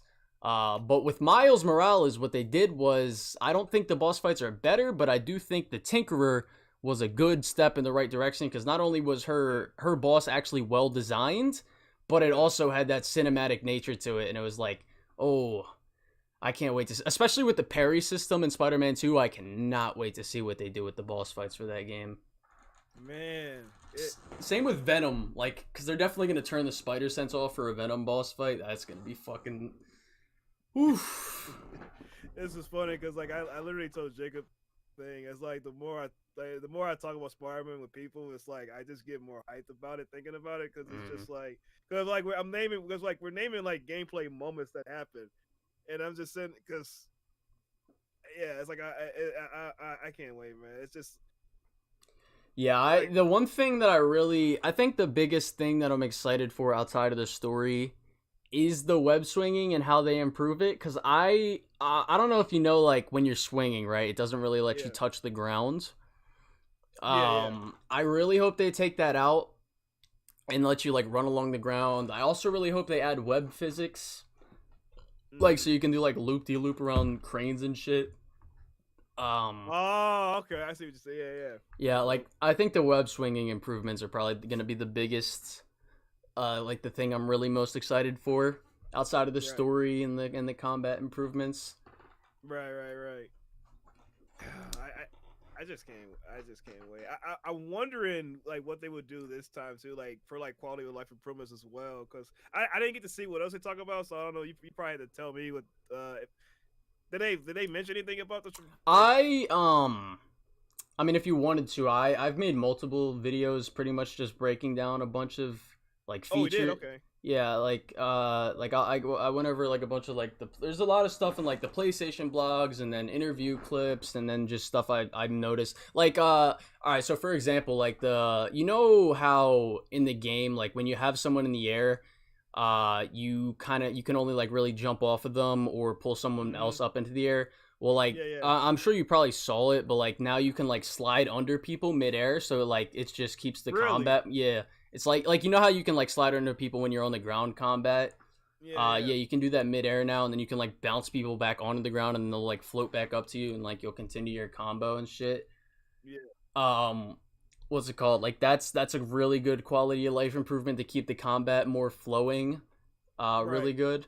And then, like, I know I kind of keep mentioning it, but, like, the parry system is going to be really cool. But, like, they also added, like, you know when Spider-Man has the dude up against a wall and he, like, kicks him in the dick, like, 15 times? Yeah. That wasn't a finisher. Yeah, I know what you mean. Yeah, like, that wasn't a finisher. Like, that was, like, it looks like the people will react to, like when you have someone in the environment like next to a wall or something, like whenever that enemy's like low health, it'll react and give you a certain animation takedown that's not a finisher. Right. That's like preset towards like if you have someone on a wall or something like that. So I'm interested to see how they do that with other areas of the environment. Like maybe they'll do something like Arkham Knight with environmental takedowns. Oh man, I the sky's the limit. You know, I'm very curious what they would do with it. What was I gonna say? Something about. Yeah, someone in my chat said I hope they add more button combos. That's something I also agree with. Like just more button like Web of Shadows type shit. I feel like with with like the 2018 game, I think they did a good job with how they did the whole what do you call it, the skill tree or whatever. Yeah. There's a lot of, I mean, people underestimate a lot like 2018's combat system. Like I don't know why people try to say it's basic. It is not. Like if you actually play around with the combat system and really play around with its depth, like it is really fucking like some of the gadgets may be unbalanced, and that's a fair criticism, or at least to me. Like some of the suit powers too, but there's a lot of shit you can do with the system. I'm really happy that they added quickfire gadgets. That's another quality of life improvement, so you don't have to open the wheel every time you want to change your gadget. Oh, that's good. Yeah. Yeah, because I seen some people did some combos that I never imagined that I would do with the gadgets. I'm like, yo, that's crazy. Because I'm just most times when I'm playing, I just like to just like two-piece everyone in front of me and zigzag around the place and just like this is me, but like if there's a stealth moment in any video game, I just love to fuck with people.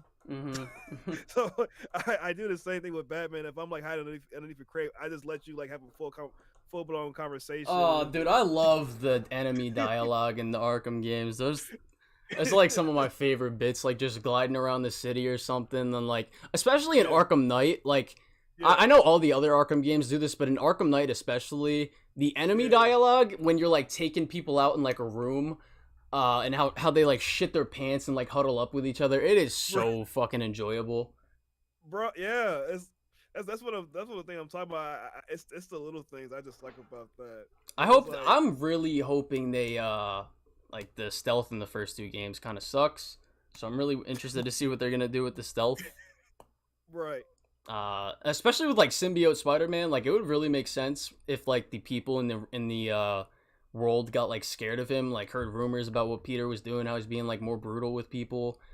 Like imagine like you're like taking out stealth people and like people are like shitting their pants because they heard what Spider-Man was like now. Like that would be really fucking cool.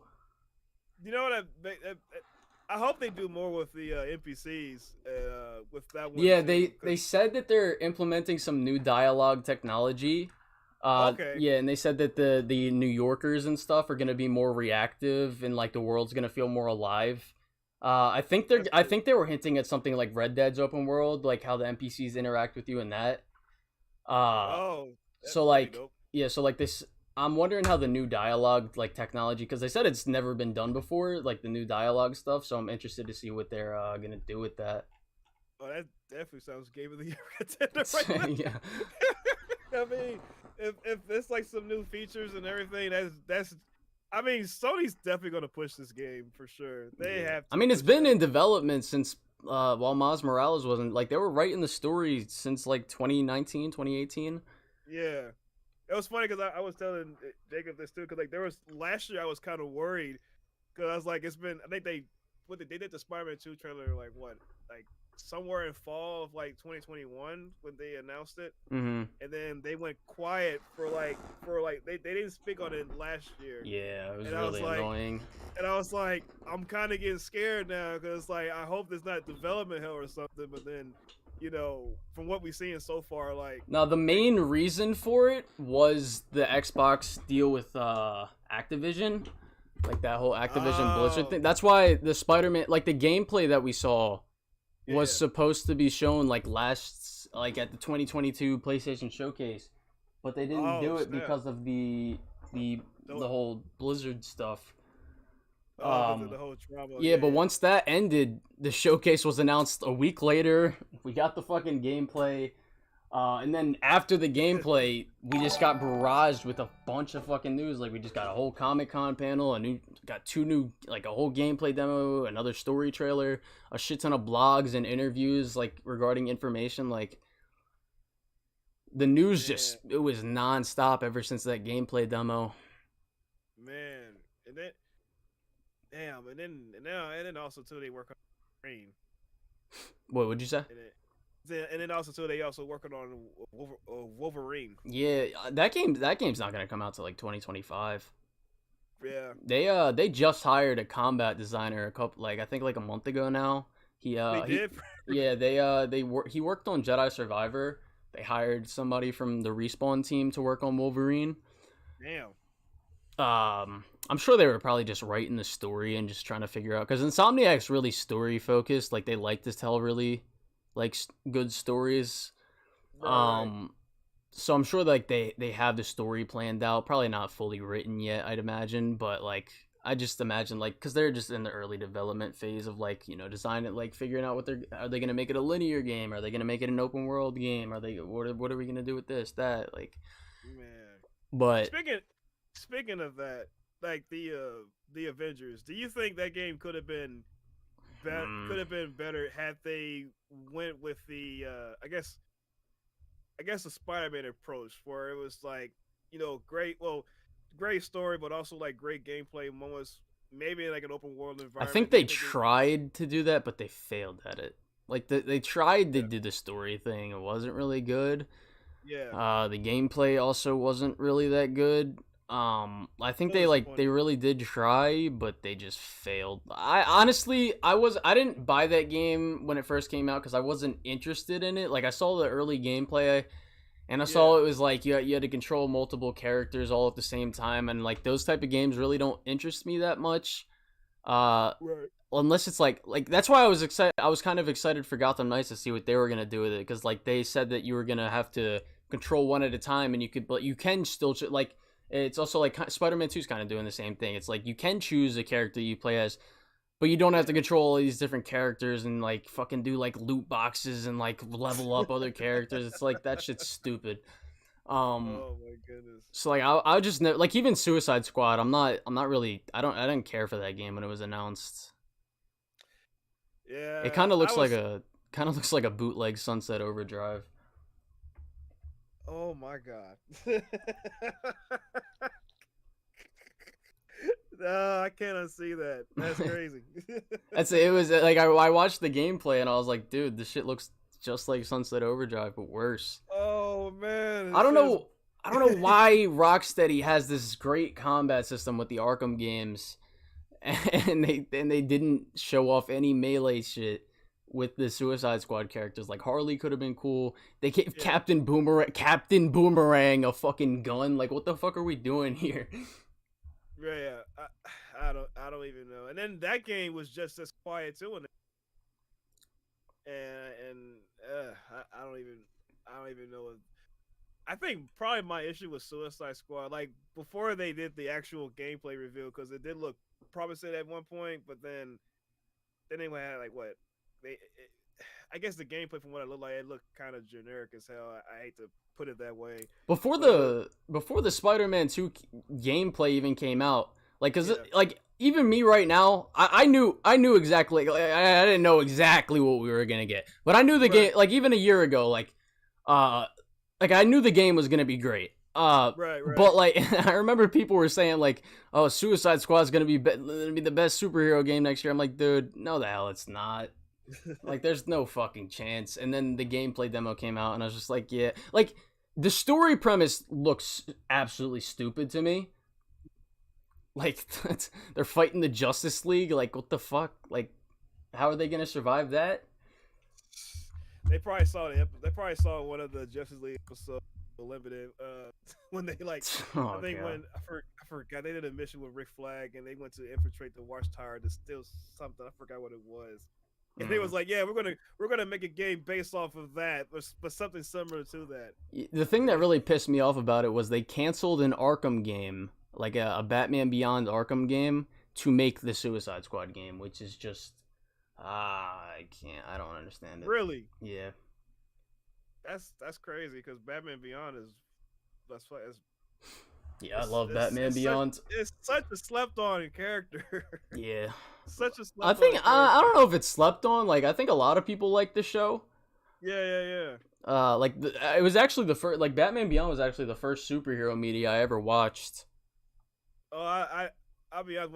When I was a kid, I didn't too much care for Batman, but when Batman Beyond did its thing, I was there for that. It was just. Me personally, I like the suit. I like the fact that he can actually fly instead of doing the whole, grappling hook or whatever. I just thought that at the time was just cool. I think he was just an animated original character. Yeah, Batman or like the whole Batman shit is kind of what got me into superhero shit. Like the like that in the Raimi movies. It was Batman Beyond, Teen Titans, the Raimi movies, and then the Dark Knight trilogy came out.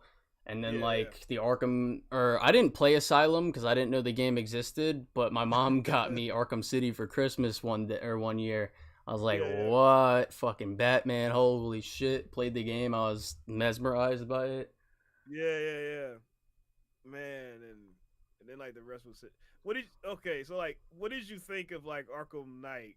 And I guess in retrospect. I never thought the game was like a 10 or anything when I first beat it. Like, I knew it just never hit the same as Origins or City to me. Like, cause like I really like Origins. It's my favorite one. I just got into that, and I'm surprised not many people talked about that game because I like what I see so far. It's very overhit. Like, the story in that game is actually amazing. Right. What's it called? But like Arkham Knight's gameplay is amazing. It's the best in the series, but the story to me is not good. Like, I don't really like it. I don't like what they did with Jason Todd. I think Scarecrow doesn't get enough screen time. His motivations are pretty weak to me, and like why he wants to do what he wants to do to Batman. Like, he has some really good monologues and some really good moments in the story. But he just doesn't have there's just not enough of him for me to really care that much about him. Yeah. The Batmobile and like the level designs with the Batmobile suck. I don't like the Batmobile really. It's not that, like, I think the Batmobile would have been good if it was used less, but they overused it so much and I don't know why. Especially with the boss fights, like the boss fights in that game also suck. Yeah. But like I don't like that they kind of regressed Batman's character in the game, because like in Arkham City and Arkham Origins, his character arc is kind of like he's like learning to like get or lean on others for help more. Right. Like in the end of Arkham City, you know, and he's like Alfred reminds him, he's like, you can't go save Talia. There's a whole city of criminals being killed, or there's like this terrorist attack going on with them. And he like reminds him, when before in the story he was pushing away Tim, like he wanted to push away his help. And then Arkham Origins really hones in, like his whole arc mirrors the Joker's. Like I made a whole video breaking down the writing of Origins and like Batman's arc and how it parallels Joker and shit in that game. Yeah. But like Arkham Knight kind of takes that element of his character and it regresses him, and I don't like that. They also like the thing with Joker and how they like turned his blood, like the whole B plot of the game with the Joker disease, they like kind of like made it so that I feel like they were disservicing Joker as a character by saying like, oh, his personality, like elements of his personality can just be put into other people just by his blood. I'm like, that kind of undermines the whole fucking thing that Origins just did with the Joker's character. Yeah. It's crazy because even like at the time, like Mark Hamill's, I think at the time he said he was retiring as the Joker with Arkham City. Like at the time he said that was going to be his last role of that. So we thought that was going to be solidified that the Joker was going to be no more, and then did that with Arkham Knight. I was like, oh damn, I thought his death was already like meaningful in the city because it like I think it was a cool concept to have Joker like be what's it called, like have Joker be like his like Tyler Durden, I guess, like he's just in his head and shit. Right. But like fucking the way they execute it, I just didn't like what they did. Like I don't like the fact that they regressed his character just that. Like I think if they would have done that earlier in the series, it would have worked better instead of regressing his character for the final game. Yeah. I just don't like, and especially like towards the end, like the ending kind of really, like it was a really cool level, really cool, like it was a really cool mission. And I really loved it when the game first came out, but the more as time passed, I kind of understood that it kind of regressed this character from Origins and City. Like, because Origins is about him like leaning others, or like I kind of already said this, but like it's about him leaning on others for help and like accepting that he's not alone. And then the ending of Arkham Knight, or like the thing that Origins explored was like the difference between the two is that Batman isn't alone while Joker is. And to have Batman separate himself from the Joker at the end of Arkham Knight, he doesn't get help from like Nightwing, who he could have gotten help from. And he goes into that whole situation and he pretty much just gives up and lets Scarecrow unmask him, and he goes and he rids himself of the Joker, and he does all that shit like alone. It's just like that kind of undermines everything Origins just did with his character. Like it was crazy too because the Suicide Squad games like are canon to like the Batman, so like I think Arkham Batman was the only thing that kind of interested me about that Suicide Squad trailer. Oh, but that'll shut up. Yeah, me too. And it's just I wasn't a big fan of the story either. I felt like even like the Arkham Knight part, like it was pretty predictable. That anyone that knows about the Batman mythos, whether you read books or not, like it was so evident that was Jason Todd. And I was like, because you're like, who the hell hates Batman more? I was like, you know, it's funny. I was watching Under the Red Hood with my mom because she likes superhero. Like I kind of got her into superhero stuff. I was watching Under the Red Hood with her. And she didn't know who the hell Jason Todd was, and I was just like, oh my god. Oh man. I was like, I feel like the Arkham Knight twist, it's weird because like if you don't know who Jason Todd is, you're not even gonna get the whole like ending. Like he's gonna unmask himself, and you're gonna be like, who the fuck is Jason Todd? But if you do know who Jason Todd is, then the story is predictable. So it's like there is no, it's a win-lose, no, it's a lose-lose scenario. Like. Right. They kind of boxed themselves into that. I don't know. I think they should have just had Jason reveal himself at the beginning of the game. That would have been better. Or they could have like explore like Batman's like failures or something like a trauma thing. Well, they kind of did, but at the same time they regressed his character in doing that. They did. I think you're right. I guess maybe it's probably the approach about it because it was like it's because like the reason he's pushing people away in Night is because of his fears, like his fear of losing people, right? But that that internal conflict is a regression of his character that I don't understand why they had to do that for the last game. Like I just Right. And that's one of those reasons why I put City above Night, because it's like if that story would have been like just as phenomenal, mm-hmm. better than the City, I would be like, yeah, this is the best Yeah, game. But yeah, yeah, but 100% agree. yeah, because it was like, because the gameplay is solid. Well, maybe outside of the tank missions and stuff like, but the gameplay is like fucking solid. Yeah. Like the multi-fear takedowns, the scope of it was amazing, and It's simultaneously one of the best stealth games and one of the best combat systems put into a game, which is why I still have it at a 7 despite all my issues with Arkham Knight. Like it's still it's the gameplay in that game, and even the world too. I went back and forth with the side missions. Like on one hand, I think they're very repetitive, but on the other hand, I'm like, I do like these side missions. I like what they did. But then there's like the other element of the side missions where you're like all of them, you kind of do the same thing every, like, not like, with like the Firefly side mission, like you kind of just chase him through the streets like 3 different times. That's kind of the structure of all the side missions in the game that I didn't really like. But I guess I like the side missions in the game. Like I think they could have been executed better. What do you think about the art style? Because this one, yeah, we were talking about it earlier, but like that game for its time, it's actually an achievement. Well, the reason I asked, right? Because like it was like the artistic direction was different. If you like look at Arkham Knight and then you look at Arkham City, like if you look at like Catwoman or so, because it looked like Arkham City was a little bit more colorful than. And Night was going for that realism. Yeah. In some way, I felt like City looked a lot. I think better. Asylum and City. I don't know. I think Origins did something weird with the art style. It didn't look like Arkham City did, artistically. Yeah. But like Asylum and Arkham City, they're kind of comic booky in a way. Right. What's it called? What was I about to say? Like City is like, I think all the Arkham games are a good mix of art style and photorealism, which is why I still think Arkham City, like, it doesn't look it still doesn't look bad graphically. Like you can tell it's outdated still, but it doesn't look bad graphically in terms of like the facial animations and the characters and how they all look. But Arkham Knight took that formula of the art style mixed with photorealism and just put it at the highest level it was for the series, and it really was an achievement. I can see that. I can see that.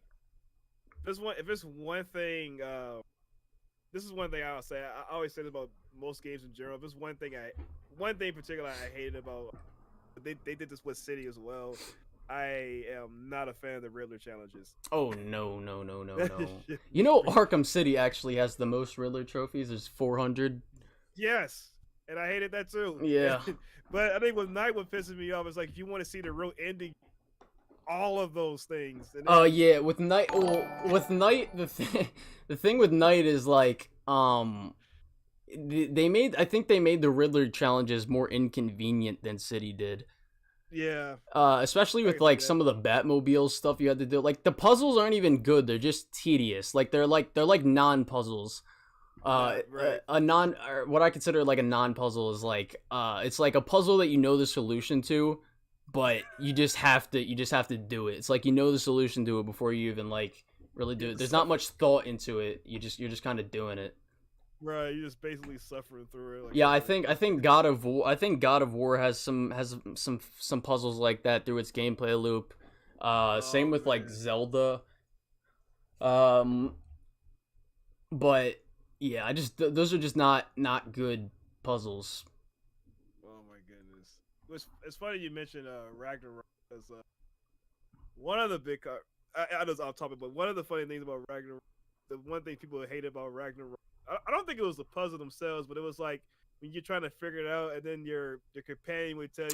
Yeah. And you're like, bro, like, shut up. Wait, someone in my chat said, I never understood how Arkham Knight being Jason was predictable. I know who Red Hood is and the story. I just never got how people knew it was Jason. Could someone explain? Oh man. I don't think you. I think that honestly comes down to not paying attention. Like they literally put it right on the nose. They put it right in front of you. They gave us flashbacks of They Jason, did. and they're like this, and it's like the whole thing. It's like, oh, this unknown guy. He knows everything about Batman. Who could it be? Exactly. Exactly. Yeah, it was like who else would have known that? And then he's talking about why he hates them, and then yeah, it's like I said earlier, if you knew about the mythos, you would know earlier Yeah, on and that he he like hates Batman. It's just like, come on. It's like I don't know how you didn't know it was Jason. right. And I and I it's kind of bad because that final moment when he was having with Scarecrow and he's all like he had the Scarecrow afraid of Batman, which I mean it was Mm-hmm. I guess all right at the time or so, but it was Yeah, it just was. like I still think the ending is a cool moment if it didn't yeah, regress his character. right when he's trying to take control back of Yeah, who yeah, he is. like the level where you're playing as Joker, it's like a horror mission. Like Batman's like popping up like out of nowhere and shit, like the Batman statues, and then he like grabs you. Like that Yeah. shit. Like that's another thing the Arkham series does really good is the jump scares. Yes. Like the Man Bat, the Killer Croc shit. Like they really nail the atmosphere of those games. Man.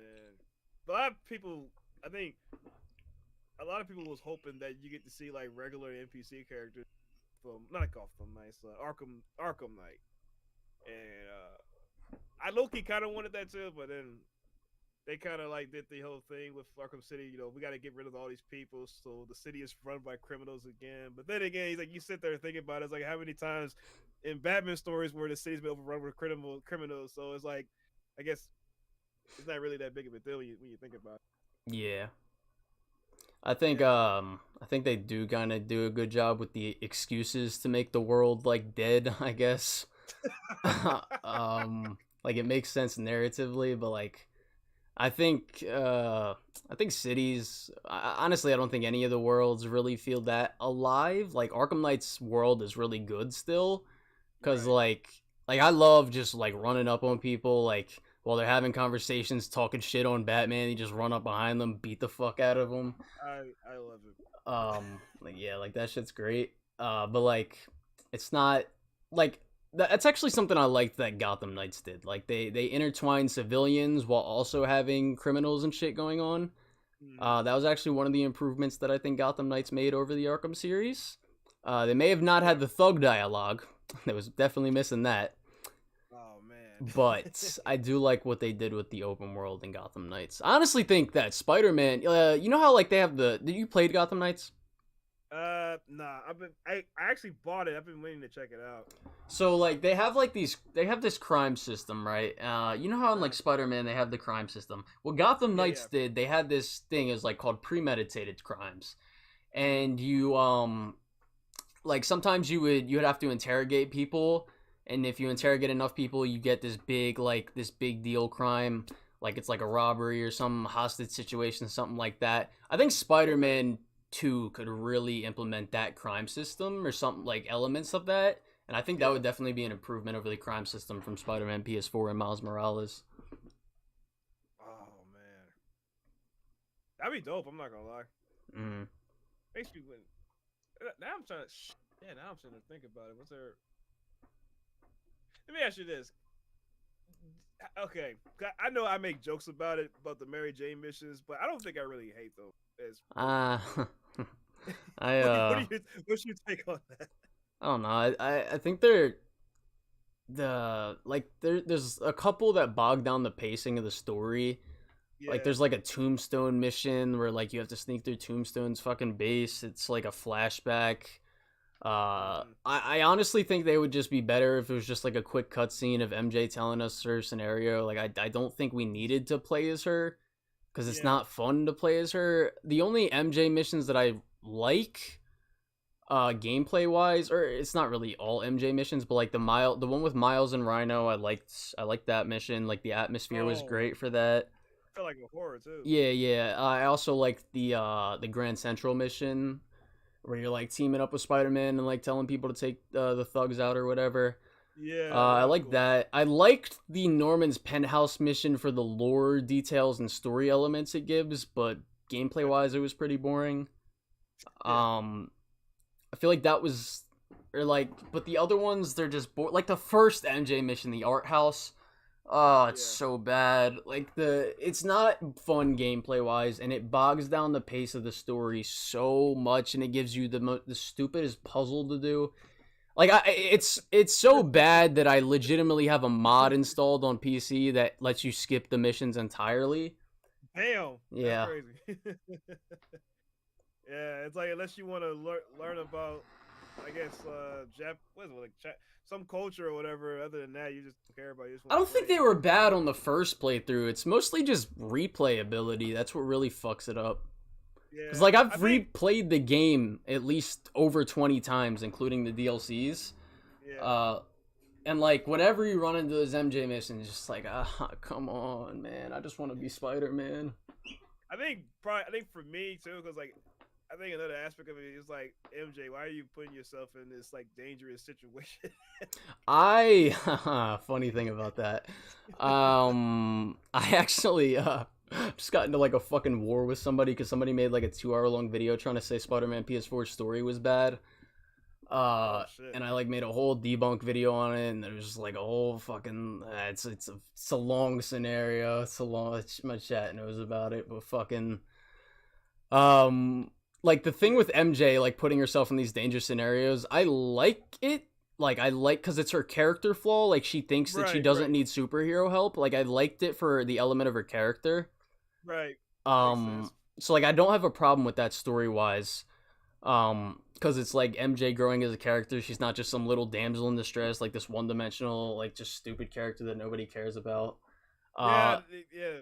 That's which is fine. yeah, they I, like I, I, they guess, I guess like the story part of me is like, why would you do that? But yeah, yeah. I understand all that. Yeah, it's like I like that she's a character that has flaws and develops from those flaws, and even like because even Peter's one of his character flaws in the game is tries to put everything on himself. He thinks that he doesn't have any help, and like he tries to just put all this responsibility on his own shoulders. And MJ is kind of the one that not only grows from her character flaw, but she Yeah, helps Peter as well. And she's like, "You're not alone anymore, Pete. Like we're here to help you and shit." It's like I really like that dynamic. man. You know what? This has me thinking, right? So, I asked, we actually Wait, real quick before you get into that. How'd you feel about her redesigned face? Because I think she bad oh as fuck now. I was just she oh she looks good. yeah, I I think really like her. I think yeah it makes her look I think a little older, but it's just I like it. It's cool. Like I think everyone looks cool, and it could be just the power of that PS5 too. And it's Yeah, like I think the graphics really like because Peter's face didn't change all that much from the remaster, but I think the yeah graphics really make the face look better than it was in the remaster. But MJ's yeah face, I think MJ got a lot. She looks she looking fine now. Like she looked good in the first game, but now I'm like, oh shit. yeah because it's not in that workers ponytail look. Yeah, yeah. Now you get like well I mean I think in the comics she's supposed to be Oh yeah, attractive. So she got like bangs and shit in the comics. She's like actually no I mean like sometimes she has bangs. It depends what comic you talk about. yeah yeah I so like honestly I wanted them to introduce Gwen cuz I like Gwen more than I like MJ. yeah Um someone said damn. that they say that she looks like Bella Ramsey. No the fuck she does not. Why am I blanking? I feel like I know She's her. from the Last of Us live action show. She plays Ellie. Oh, they bugging. Oh, Yeah, she does yeah, not look like Bella Ramsey. yeah. That's they bugging. Oh, that's wild. Yeah, they got weird. Nah, they should probably go to the Oh fucking. shit! What's someone? I don't know if that's a $129 US, but thank you for the donation. I love your videos. Are you planning on streaming Spider-Man 2 when it comes out? And yeah, MJ bad as fuck now.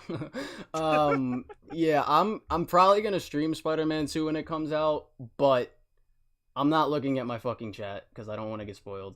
Like I'm not touching the internet at least 3 days Yep, before that game comes out because something as yep. simple as a YouTube thumbnail can spoil the game for me, and it's like, nah, I'm not doing that. I told people don't say shit to me when God of War Ragnarok, and they listen, because I was about to shoot someone out. They spoiled something. So yeah, I feel you. This is more like $10 US. I still appreciate it. Shoot.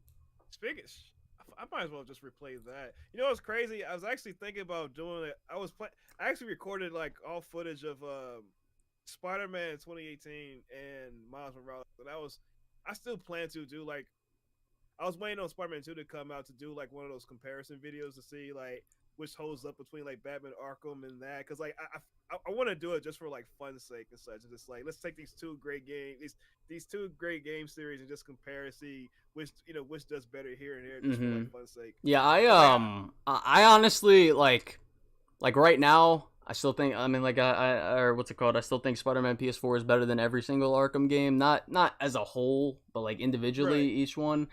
Because the overall quality of it is like, yeah, I get what you mean. Yeah, but like, I honestly think Spider-Man 2 is gonna blow out both of them out of the fucking water. Like, I think Spider-Man 2 is gonna fucking blow even Spider-Man PS4 out of the water. Oh yeah. Like, yeah. The story looks super fucking ambitious, and if they really fucking nail it, oh, it's gonna be so fucking good. Because we haven't gotten a good symbiote adaptation since, I don't know if you've watched Spectacular Spider-Man. Yeah, I've seen that. Yeah, like, that's the last good symbiote adaptation we've gotten, and, like, damn. There's also, like, it's actually kind of hard to explain. There's this comic, it's called Spider's Shadow. It's where, like, Peter turns into Venom, and he, like, kills his rogues gallery and shit. And there's, there's a scene in the trailer, like, you know the scene where MJ is like hiding for Peter. Yeah, so like that's a direct reference to that comic. Oh, for real? Yeah, and Insomniac said like they were saying shit like, oh, what happens when the darkness consumes Peter? What happens when fucking like, and they keep talking about how it's gonna affect his loved ones. Like, they keep hinting that someone's gonna die. Oh, man. It's like they said they're taking a bunch of different elements from a bunch of different symbiote stories, and like I said it in the game, like, because it was like how strong will Black Suit Spider-Man be? Thank you for the $2. Yeah, you gonna see how strong you gonna be. You gonna see if you really want to see, read Spider-Man Back in Black. But what I was saying was like like I was saying in my because I did a breakdown on like the trailer and shit, and like I'm like this is something I've been theorizing for a while now. I think Peter's gonna fucking kill somebody in this game.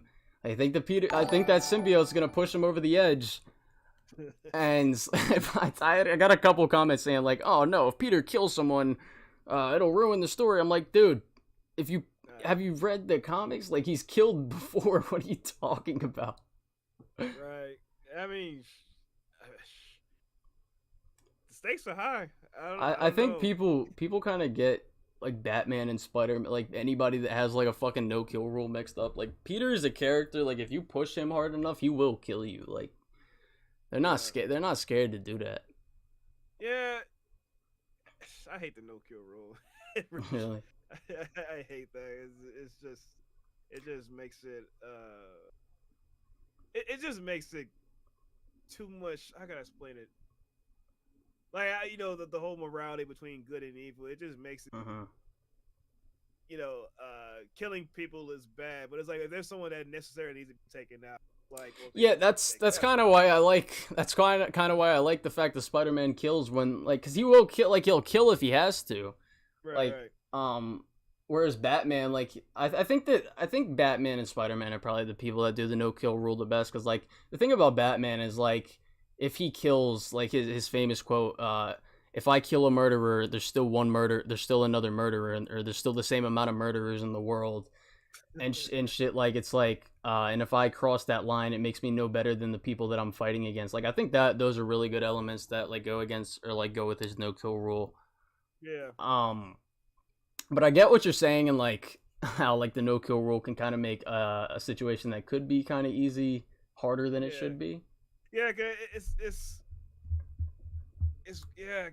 just, how can I explain it? Cause like, Batman has done some stuff where it's like he indirectly gets people killed by Yeah. not getting them killed, but it's like, but you still had your hands involved in it. But it's Yeah. like, I didn't like, it's like I didn't pull the trigger, so therefore I didn't. It's like, but I don't know.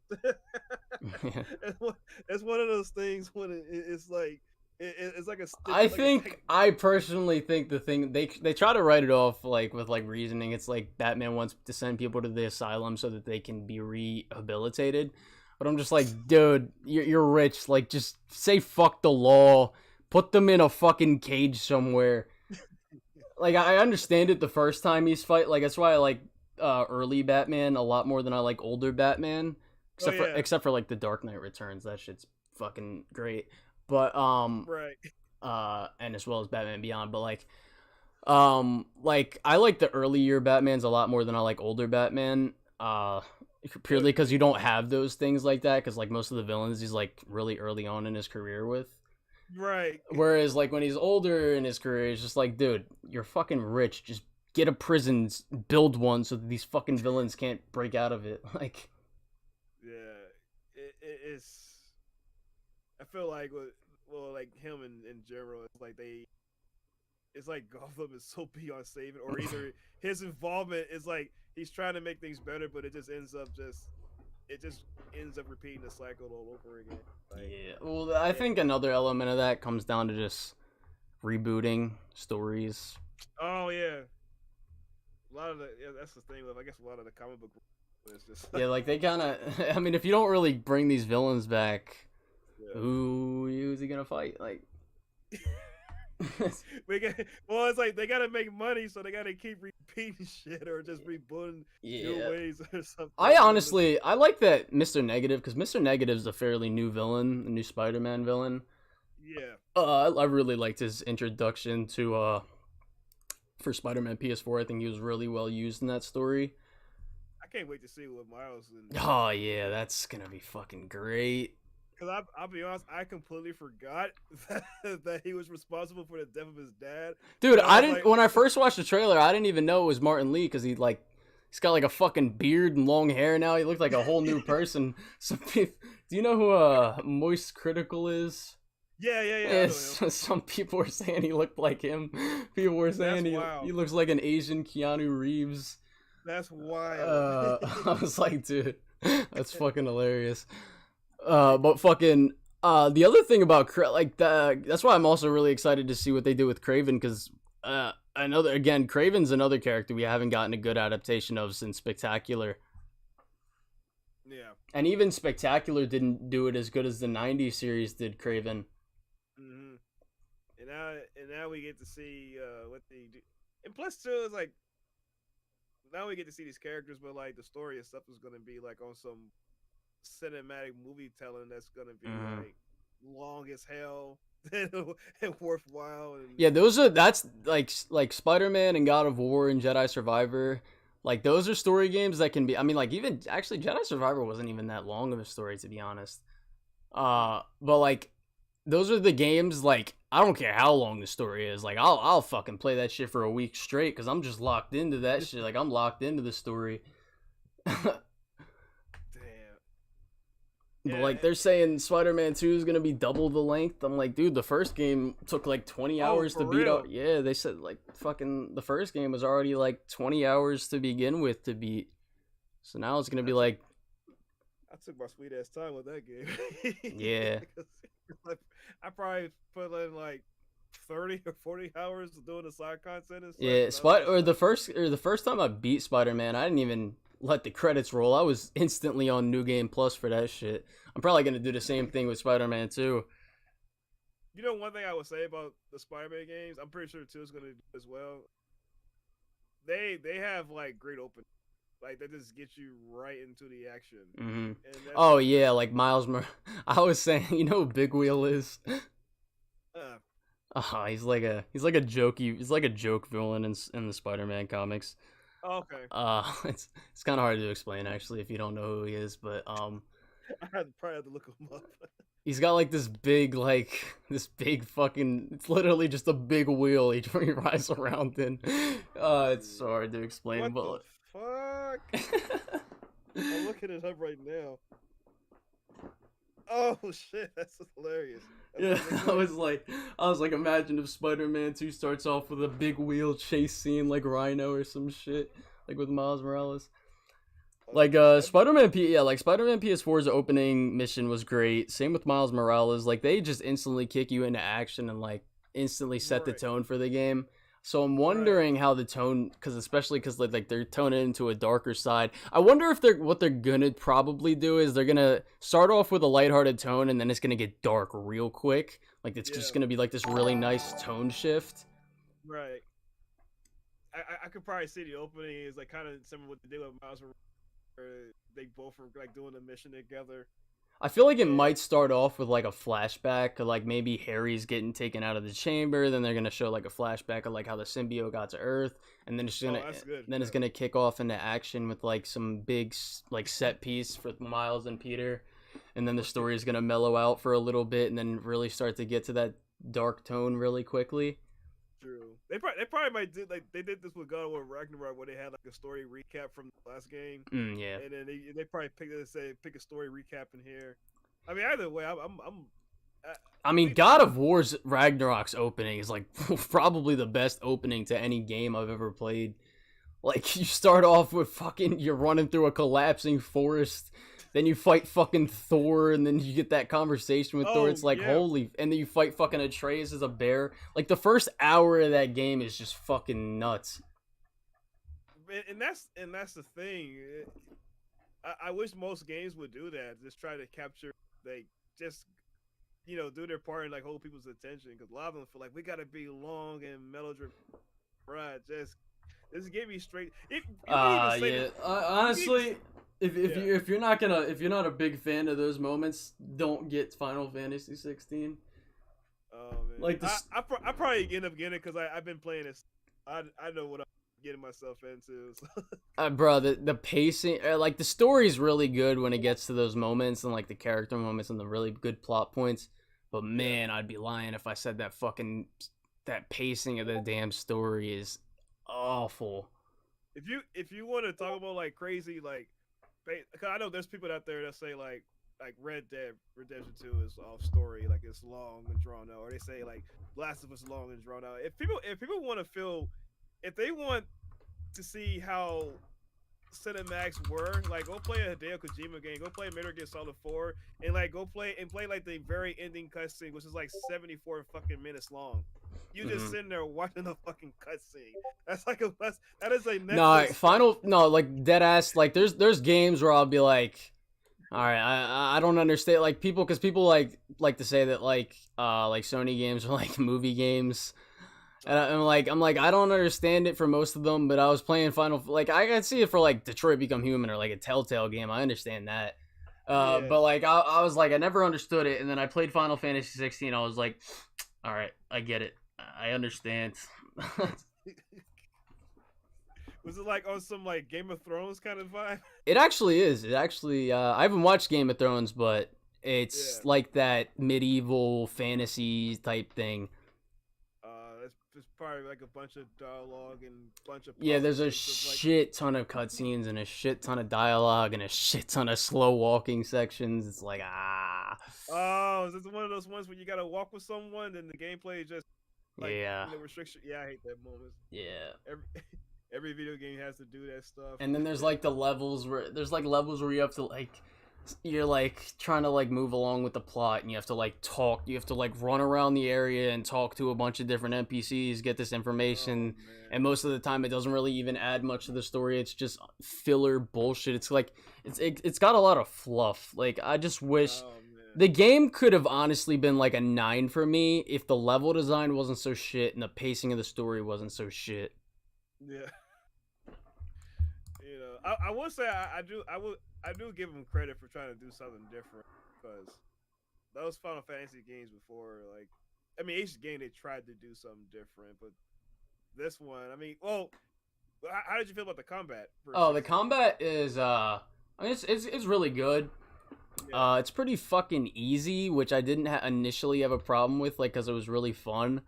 But yeah, the longer you play the game, the difficulty kind of started to. I mean, maybe it won't do it for you, but for like me, the longer I played the game, the difficulty was just like, all right, can I get a little bit of a challenge now? Like some of the bosses can be slightly challenging, and like some of the mini bosses. But like I would probably say like it's. Have you played Devil May Cry 5? Yeah, I've totally played that. The combat feels like that game, but worse. Ooh, damn. It's like, what's it called? Like the moves, like they give you like. I would say the combat doesn't actually get good until I don't even know, maybe 20 hours into the game. I would say. Oh. I mean, like it's still fine, like it's Yeah. serviceable, but like they give you like these special moves that all have a cooldown, but they don't balance that out. Like you know how Ragnarok has the runic attacks, or like the God of War games, but they also balance that out with like actual moves, like button combos and shit you can pull off, like intertwined with those runic abilities. Right. Final Fantasy 16 doesn't really have many moves to pull off outside of those special moves that they give you, but they're on a cooldown, so you have to wait for like the cool moves to happen. I see what you're saying. But whereas just the basic attacks are they're just basic. There's not much to them. So it's not like deep. Nah, it's not. It's not. But I would say once you get 3, because there's these things, they're called icons, and you essentially like suck the powers out of people, and like you get their power. It's kind of like Infamous Second Son in a way. You like get their powers, and you get these abilities, and you'll have like 2 special abilities per icon power. So then you'll get to a point where you have 6 special moves, and then you intertwine that with the regular basic attacks, and that's when it starts to get really fun. But you have to get through a lot of shit to get to that point. I'm probably still gonna get it. This is what it's about. I would say if you don't want to waste your money, play the demo. They did have the demo. Yeah, there's like 2 hours of a demo. You can play the first 2 hours of the story. It saves your progress, and then it lets you play later into the game where you have more of the combat moves unlocked. I'm gonna do that right now. yeah. So I would say do that, and if you don't like the demo, you're not gonna like the rest of the game. Yeah, that's why I can find out, because I know. Shout outs to people that actually like bring out demos, because that's not. It used to be a thing, but now it's not. Now it's not so frequent. Probably because they're scared, because there's gonna be people that say like, oh, this game is like mid or ass. Well, the thing about new games now, it's like they're not afraid to release games, which is just stupid, because they can just like, if it has problems, they can just update the game. Whereas before, they couldn't do that, so they had to kind of release a demo if people were unsure about the game, so that people could actually know what they're in for. Right. But I think that's the reason they don't really release many demos now. What was a demo to a game you played that you was like, I gotta go buy this after you played it? Ooh, it was actually Final Fantasy 16, because I was really invested in the story. I still kind of had the same issues I had with it, but I was like, all right, maybe like, because they let you play with the combat, right? They let you play later on into the game once you unlock more of the combat. So I was like, all right, this probably be better once we get further along into the game. So Final Fantasy 16 Lies of P which is coming out in September. That was actually a demo for that too? It was a demo for that. I'm definitely gonna buy that game. It reminds me of Bloodborne and Sekiro. Yeah. Those are like the only 2 Souls games I really like. They really want Bloodborne to come back. I'm trying to think of another demo I played. Like, I don't know. I think those are the only 2 demos I've actually gotten recently. Probably for me, it's like this is old ass game, but like, I don't know, you've heard, like, you should heard about the Dead Rising series. The ones I know of it, but I've never played it. Oh, that when they did it for the Xbox 360, I literally bought Dead Rising because of that, because it was like you're in a mall with dude's a photographer, he's trying to capture a story, and then you go to these places to pick up random things, anything you could think of, and you can just use it as a weapon. Like, if you want to beat the hell out of someone with a milk jug, you can do that. But at the time, I thought that was just fun and refreshing. I was like, I want to buy that. And it's like I wish there was more I games. saw people saying stuff like that about Dying Light 2, or no, not Dying Light, Dead Island Oh, 2. Dead Island. Yeah, yeah. And I was like, dude, this game's me personally, first person games, don't fuck with them. I see a first person game, I'm like, no, I don't want to play this. I don't know why I can't handle them anymore. I just can't. Like, the gameplay looks so boring to me anymore. But like, they also said the story for that game was shit. But I saw people were like, oh, it doesn't matter if it's not a masterpiece. It's still a fun game. I'm like, dude, the gameplay doesn't even look fun to me. I'm like, what the hell are you guys talking about?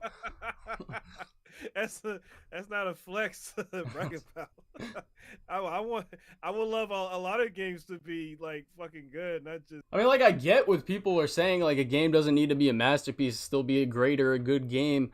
Right. But that game didn't look like it was anything great or good. So I'm like, dude, why the hell should I play this? Like, why am I wasting my time with this?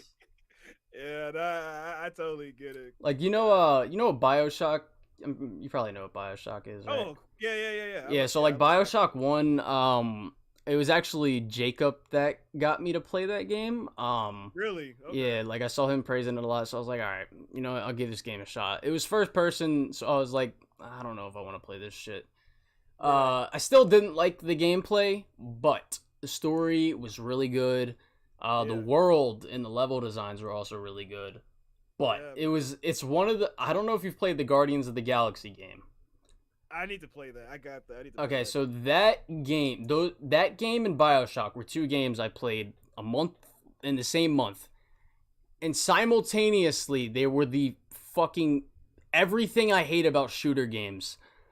It was like the gameplay was so boring to me that I legitimately just wanted to stop playing the game and watch the rest of the story on YouTube. Like, I just... Is that what you did? No, I didn't do it, but I was tempted to. I was really tempted to.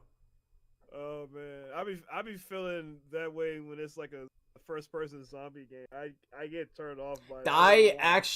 That's why I don't like Call of Duty Zombies anymore. I grew out of that shit now. I can't. Yeah. The only first-person multiplayer games, or the only first-person games I like nowadays is multiplayer ones, because you're like actually interacting with other people. Mm-hmm.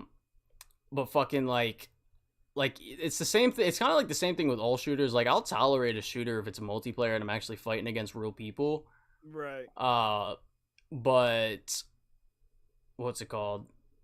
That's kind of the only time where the gameplay will ever be like up there for me, like top tier, really fun. But like I still like The Last of Us 2, for example, or Dead Space, or Resident Evil 4. Like I have fun with those games. Yeah. I mean, Resident Evil 4, like that. One of the reasons why I love that game is because, for me, like, I love it. If a game is real good, I will replay it, and then I love the fact that you can literally upgrade your weapons and come back the next time a badass than how you started, and you still just fuck up a bunch of people. Like, I love the little things like that. Yeah, I haven't replayed that game, but I do. I can tell it's got a lot of replayability. I think I did 100% complete that one. Well, no, not 100%. I platinum that, and I was like, I did that, so I got all this upgrades and everything, and I was like, I fucking did that. You know, it was a bitch, but I got through it. Yeah, I feel like the only thing that would really bother me maybe on a playthrough of that game is probably the puzzles. Oh yeah. Cause some of them were, yeah, that too. The fucking like there were some fun puzzles in it, but there was a couple ones that were like really tedious. Oh yeah, a lot of those games be that way. Oh shit.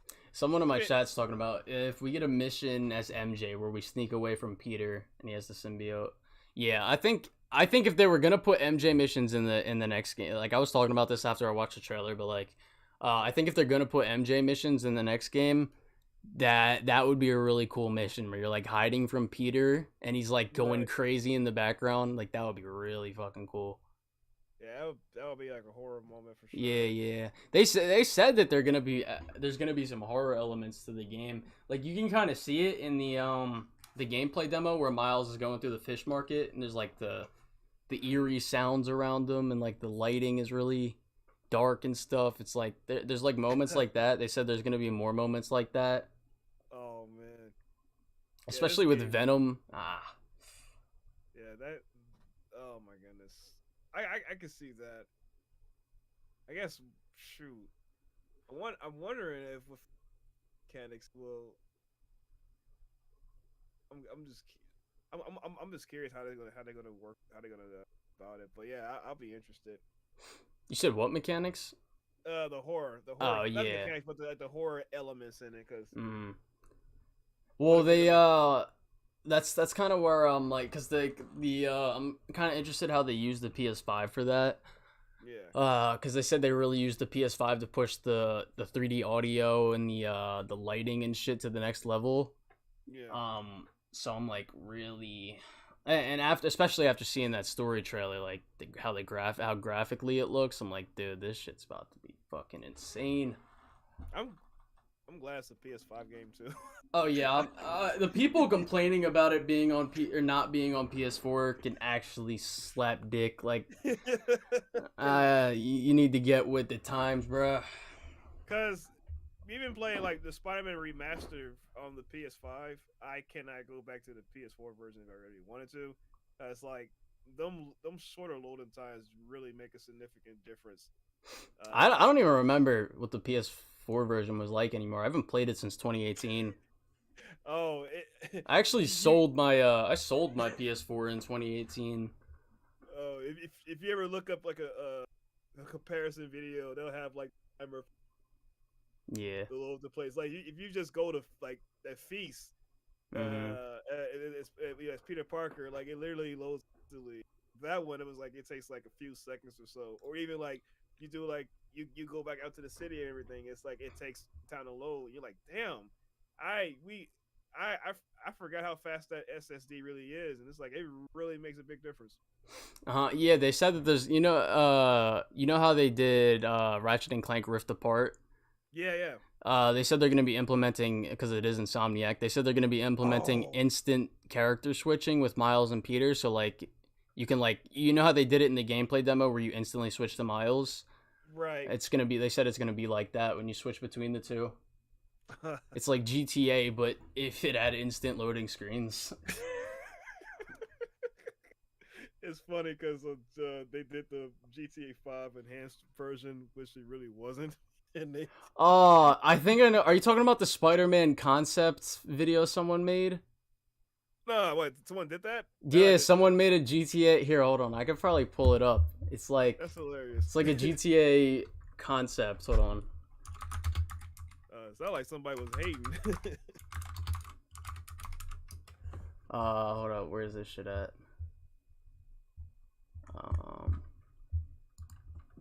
Characters. Switching.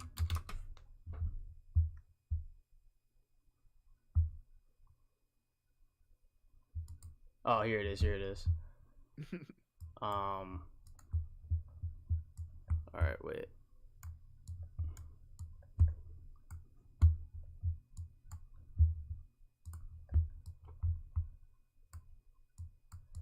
Give me a second.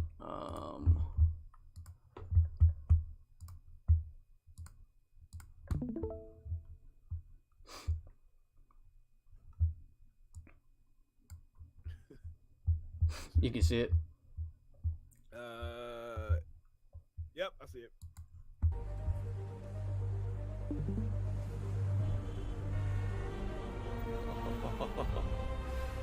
I love you.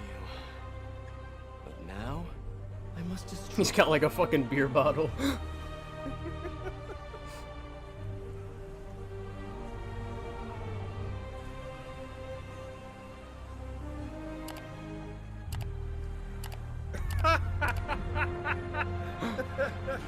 That's funny.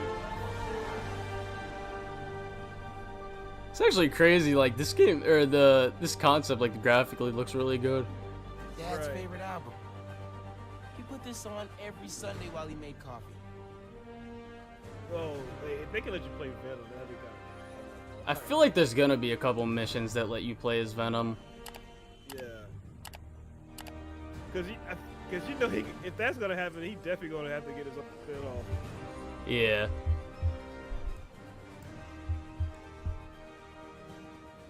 Fucking Venom's just chilling in a fucking alleyway. Oh, so he's the Trevor, basically. Yeah.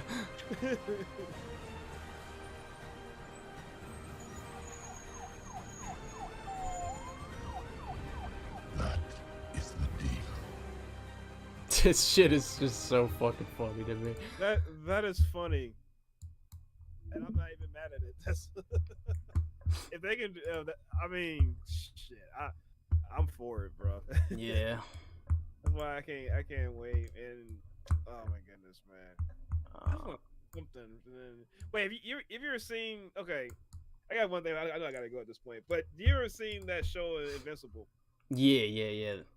So people that I've been talking to, they've been talking about how can you make a good Superman game, and I think it's probably they tried it so many times it could be impossible. Do you think it'd be more interesting if they, instead of making a Superman game, they could just make one based off of Invincible? Yeah, I don't even think a Superman game is necessarily impossible. Like, they could just make it like DMC, where like you're really overpowered, but you have a lot of combos you can pull off against like weaker enemy types. Like, I still think they could make a good combat system with that.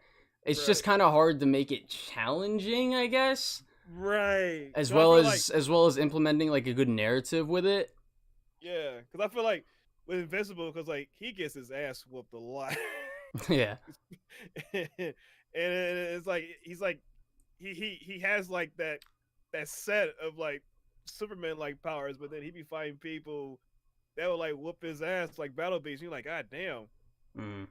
And so I'm like, I'm sitting there thinking if they actually did one off of him and they can just figure out something about that, they'd probably be more interesting. Like, okay, we did something with Invincible, let's try something with Superman afterwards and see how we go about that. But I don't know. Yeah, I think Invincible probably could work because he's not like super OP. Right. And he's like he's kind of like a little bit more like a relatable character too. Yeah. Well, especially people if they've seen the show or read the books or so, like you can kind of gravitate to him a little bit more. And I think that Pink Girl could actually be a cool playable character. Her powers are really cool. Oh, what was her name? I don't even know what her name was, but I think it was like April. Something. I know exactly who you're talking about. That would be cool. I'm not gonna lie. Yeah, she's got like she's kind of like Raven from Teen Titans a little bit.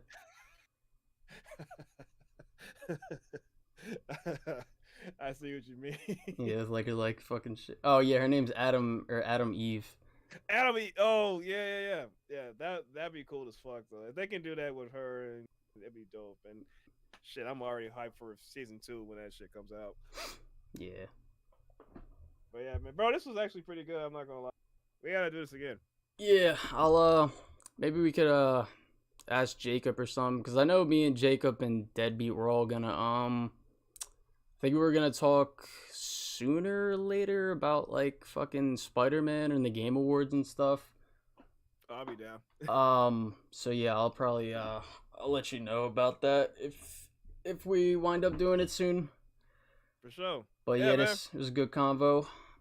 Yep, nice to finally get to talk with you. Yeah, it's nice to get the Starfield shit going. Yeah, we can clear the confusion. There's like no issues in the air or nothing like that. But yeah, man, we'll definitely talk soon for sure. Yeah, all right.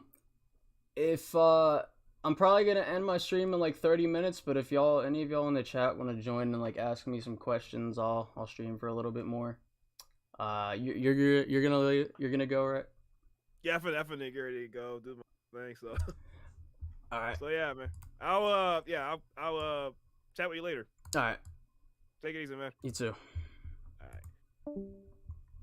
Yeah, if anybody wants to like just join the Discord real quick, just let me know what your name is. I'll give you the debate role.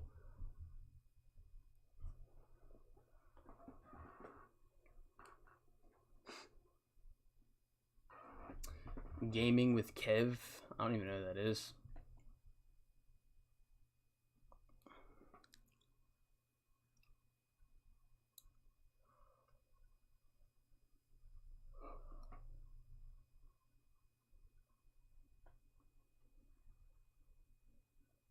I'm XLR8. Yeah.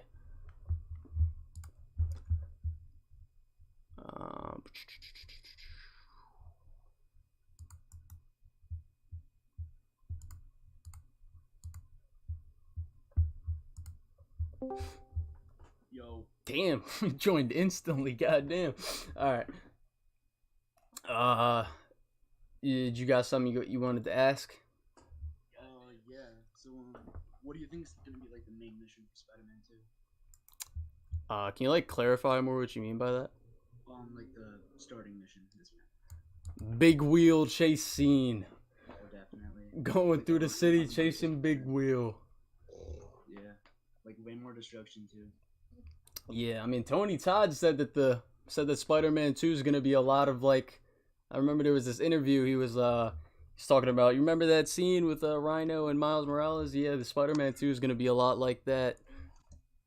Yeah, but right now I think that like the most likely thing is probably could be the Wraith thing that you saw in the trailer. Oh yeah, or maybe yeah. even the Mr. Negative stuff, because you can see Peter in the background and he just like looks completely normal. Yeah, and he does have the red suit on. I feel like that stuff definitely could happen earlier on in the story.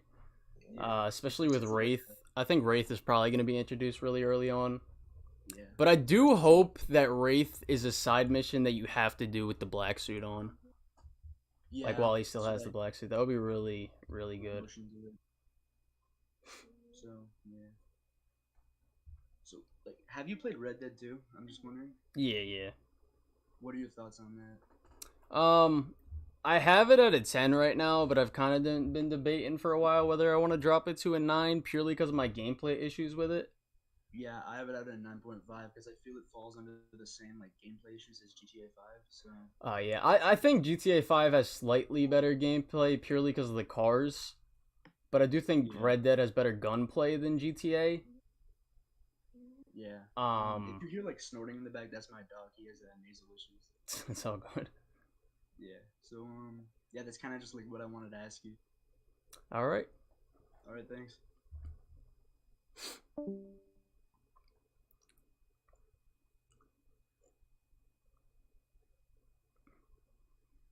The wall chase scenes.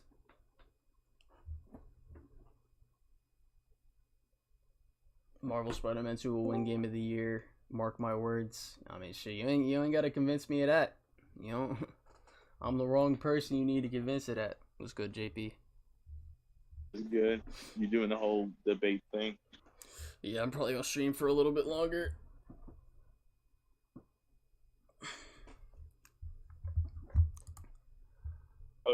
Oh, can you hear me? Hello? Yeah. Oh, there you go, my bad. I said, are you doing the whole debate thing or whatever? Yeah. And you're recording, right? Mm-hmm. Okay. Why do I feel like you're about to fucking do some shit? No, I'm not doing anything bad. I wanted to go back on the whole, like, when I said, like, oh, yeah, I really like when superhero suits have, like, casual, see ya. Oh, yeah. Like, yeah, have, like, casual looks to them. You'd be like, oh, sportswear sucks. And I'm like, whoa, okay, dang. All Bro, right. do I gotta pull up the suit? I mean, I play firstly, I just got off of work, so even if you pull up the suit, I can't look at it. I'm gonna be driving soon, but I don't. I'll turn my music down so that way you don't get copyright or whatever. But also, it's like I played the game multiple times. You play a suit is gonna make me dislike it. No. Yeah, I see it. I still like it. That's how we be like. Oh, guess I hate it now. You pull up the suit. Nah, I just don't fuck with that shit.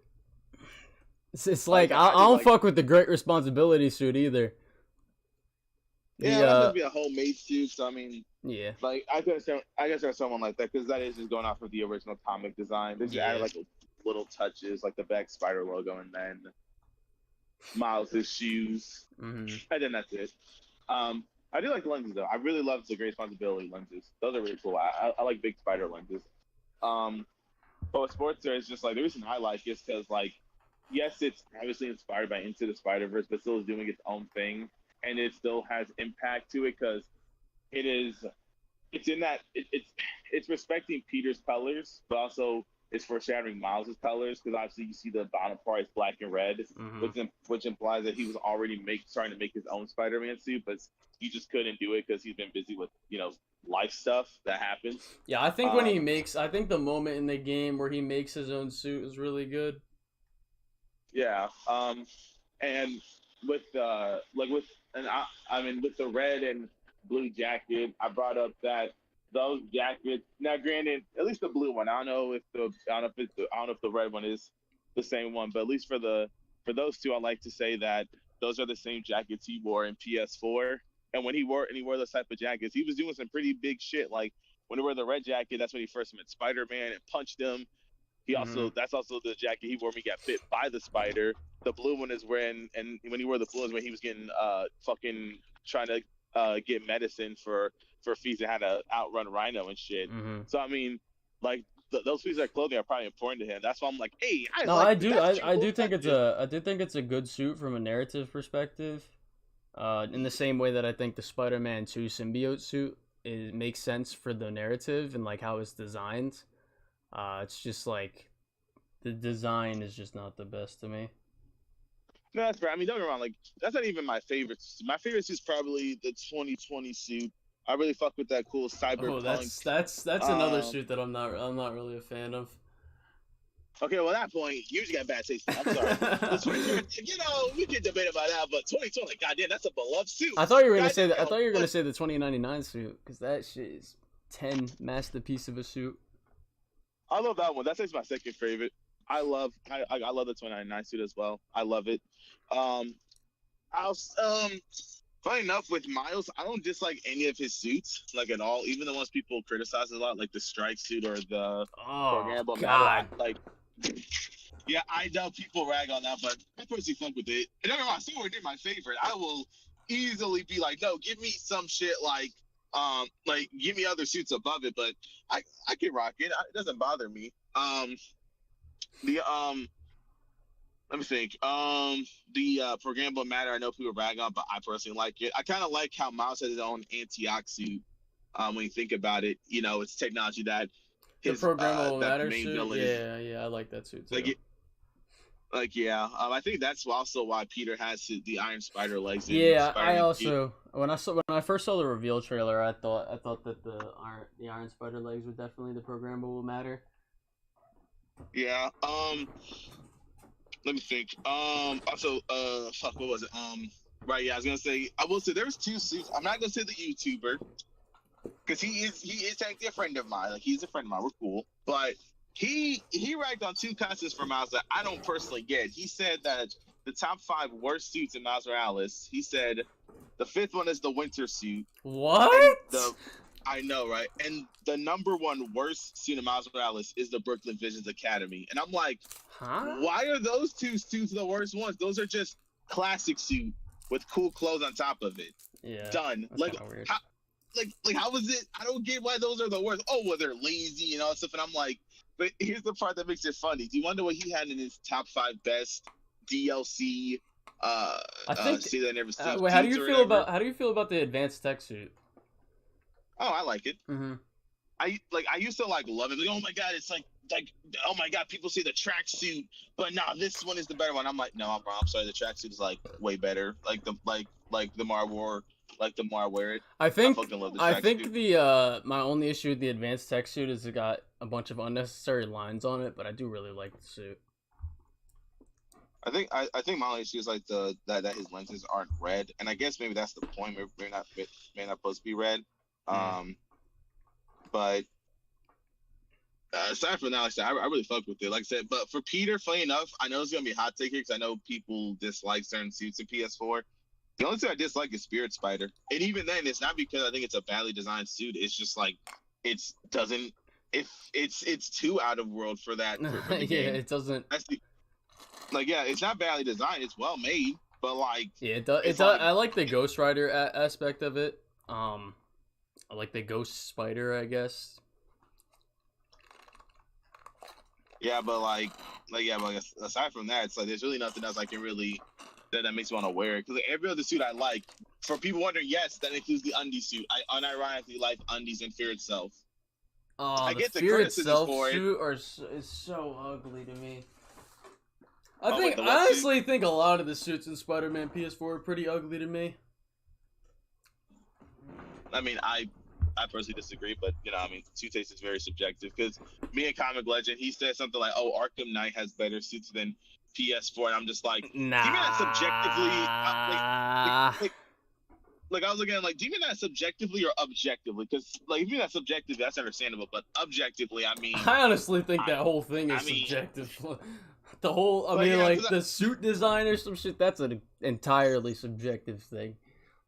That's the thing. People tend to forget that. That's the reason why I never care when someone says, "Oh, they dislike this." Like, no, I'll joke around with you about it, but there's only like I don't really care at the end of the day. The only time I care is if someone says something stupid like, "This suit doesn't look like Spider-Man," and they're pointing at something like the Great Responsibility suit. It's like, what do you mean it doesn't look like Spider-Man? What the fuck are you talking about? This looks like Spider-Man. What the fuck are you high? Fucking what was I about to say? The what was the suit? Like the Homecoming suit from Spider-Man PS4 is probably my favorite one in that game. I'm a TASM shill, so you already know which one's my favorite. TASM 1 suit. Yeah, I like that. I like that suit too. I think it's like an 8. I mean, I love how people bitched and moaned to have the Raimi suit in there, and then finally, once they got it in there, what happened like a few months later? Oh, God, it's not accurate. Oh my God, it's like, oh, you pieces of shit.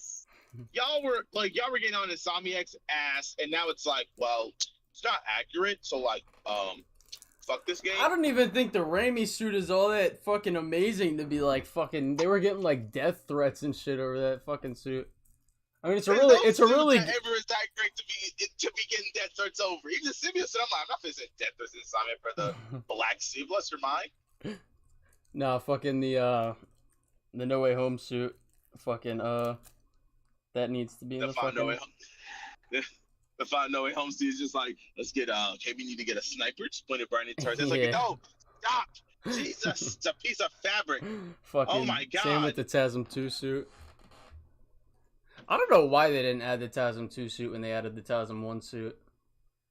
I think it was probably one of the things where they had to get tons of rights and everything like that. So I mean, that's why they own it. Sony owns it.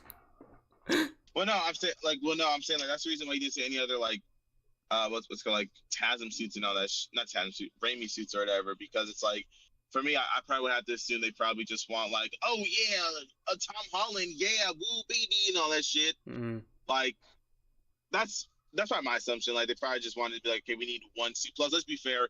One criticism that Insomniac has is they have just classic suit variations. So if you have another classic suit variation, niggas would complain. Oh wait, I'm black. First, I'm black. I can say the N-word. Whoops. Sorry. Force a habit. I don't want you to get in trouble. Wait, you know the comic where Insomniac Spider-Man climbs out of his grave? Wait, that's not Insomniac Spider-Man, but I saw some people saying where we get a scene where like that would say press X to rise. Thoughts on this? I think it could be cool if there's like a Kraven boss fight and then like it's like a scripted loss, and then you wake up like on some God of War Ragnarok shit with Thor, like fucking you wake up from the grave. Like that would be really fucking cool. But I don't know if they're gonna do that.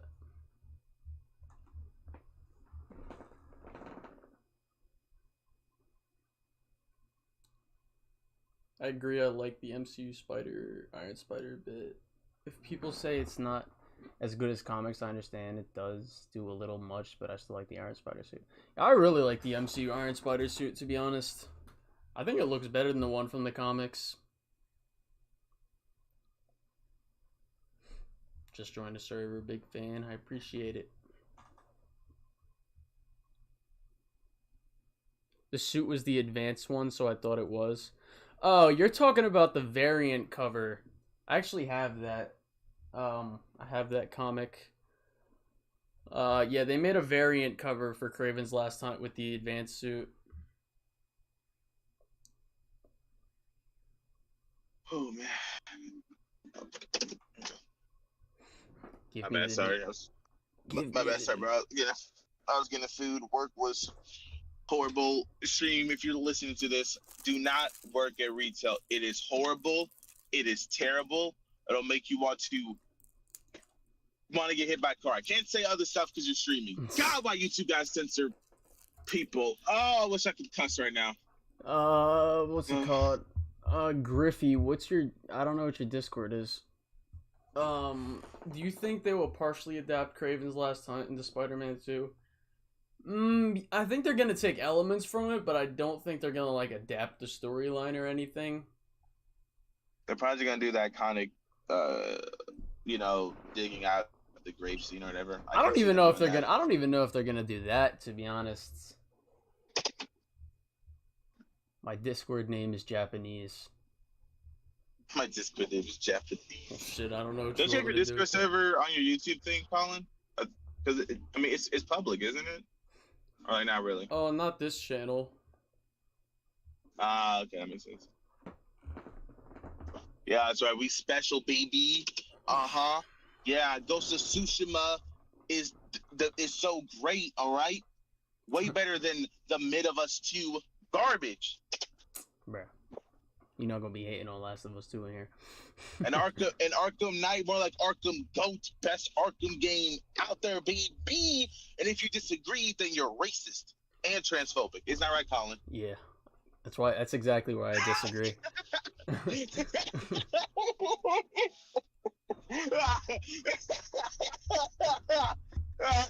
See, like I wouldn't have disagreed with you, but you had to say that, so now I agree, or now I disagree. Oh my goodness. He's like, I'm only friends with JP and the witness to seem like I like minorities. No, they're cool. No. What was your favorite Arkham Knight DLC? My favorite Arkham Knight DLC was the Matter of Family. Same. It's kind of funny because like that's my favorite DLC. But if you ask me who's my favorite DLC character to play as, I'm gonna be real with you. Nightwing. Jason. Like, wait, was Nightwing a DLC character? No, because no G-Tank will play as him in the main story, so he doesn't count. The DLC characters are Batgirl, Harley. Harley sucks. Harley's gameplay is ass. Don't care. Stealth, yes. Combat, she's fun. It's like combat, she's pretty good, but I think Catwoman. No. I think Catwoman, Harley, and who's the other one? No, I think those are the only two that I don't like playing as. Yeah, I mean, it's kind of weird because people say, "Oh, Azrael sucks," but it's just like Azrael's literally Batman. So it's like I don't get why he's so. Well, I want more variety. That doesn't. I think sense. Nightwing. Well, I mean, I get yeah. Outside of Batman, I still think Nightwing's the best playable character. I can understand that. Like I said, I think I'm just really biased with Jason just because of the fact that like he can kill and. Yeah, I mean, honestly, I like Jason. Like he's fun to play as, but like he doesn't have much in terms of variety in his moves. But it's funny. I would still say that he is more fun to play with than Jason Todd in Gotham Knights. Yeah, I'm sorry. I mean, you're not wrong. I can't disagree with you. Even Kyle's like, oh, you gotta spin. I can't disagree there, buddy. Yo, which game got better sad. DLC? Spider-Man, PS4, Arkham Knight. Yeah, PS4's DLC is better than every. The only debatable one, I don't know. Cold Heart's probably better than Spider-Man PS4's DLC. Cold Heart is amazing. When do I come in the voice chat? I gave you the role.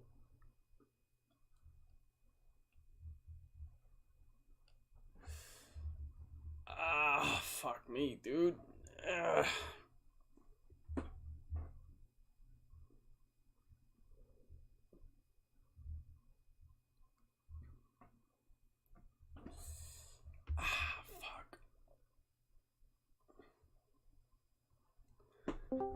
Best City That Never Sleeps story? The second one. The second DLC pack. Hello? It's good. I'm just... No, I've never been, like, in a call with a YouTuber and you're my favorite, so I'm kind of flabbergasted, so I That's my appreciate it. We got a young bull in the call. What did you have like a question or something? You wanted to ask me?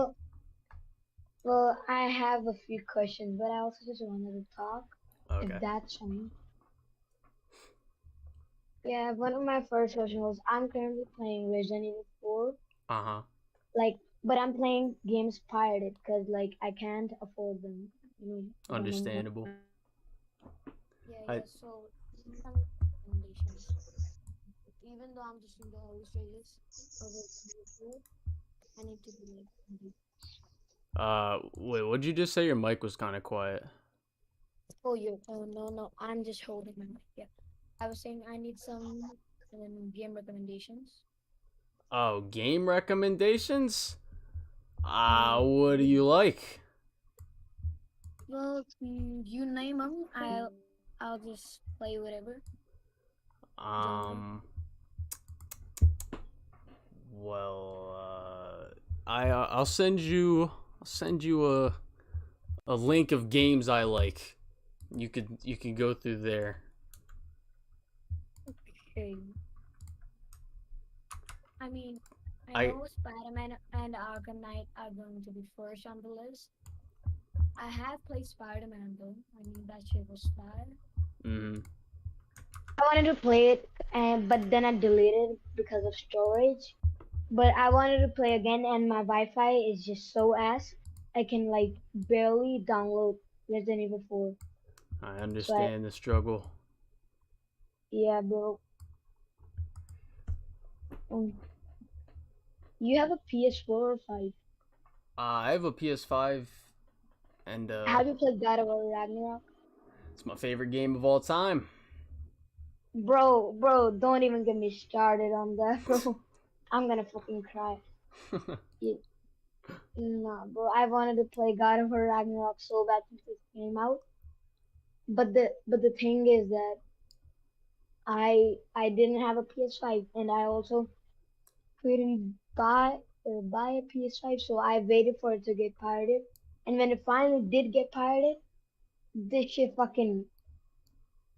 They told me in the Discord server that I needed a PS5. That's the whole fucking reason I got it. Wait, hold on. Okay, Do you like the DMC series or nah?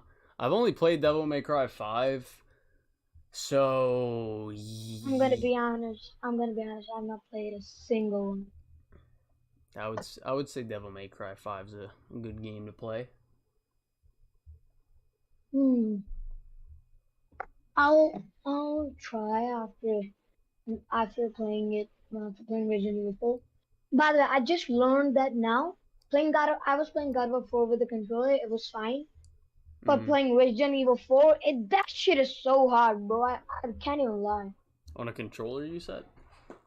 Yeah, I mean, I had a PS3. I connected to my laptop. Yeah, that shit is so hard, bro. But it's also fun. I like it with the controller. Bro, you have a PS5. You can't even complain. Well, I mean, I had the game on my PC, so I kind of used the controller for that, and I wouldn't really play that game with a keyboard. Oh, that's something. Bro, I wanted to watch you debunking the false power scale video, but I barely had motivation because so much fucking schoolwork. It was the summer holidays. I wanted to enjoy, and my fucking school gave me 2 years of holidays homework. But I'm gonna fucking shove it up the principal. I'm gonna shove it up the principal's ass, bro. Not even lie. Understand. And in India, you don't even have a weekend on Saturday, so it's just Sunday. I feel like you're kind of bored. Say what? I feel like you're kind of bored. Nah, just tired. What's the time for you actually? 11 p.m. Bro, it's 8:40 a.m. for me. Not even gonna lie. Yeah, it's a 10-hour difference. I they add suits for the symbiote 100%. They should have Agent Venom. I agree. Agent Bro, Venom is a bro, great I, suit. bro, I have to tell you, I was when they introduced the switch to Miles thing, I was thinking, imagine you're playing post game, okay? Mm. And you're just swinging with Peter. So you swing once with Miles, you switch to Peter, you swing once with him, and you do it again and again. But that would be What like were they so like fun. swinging together? Yeah, yeah. Yeah, Like that would be cool. you swing, yeah, you swing with Miles, then switch to Peter, then swing with him, then switch to Miles. Yeah, all that. Yeah, that would be cool.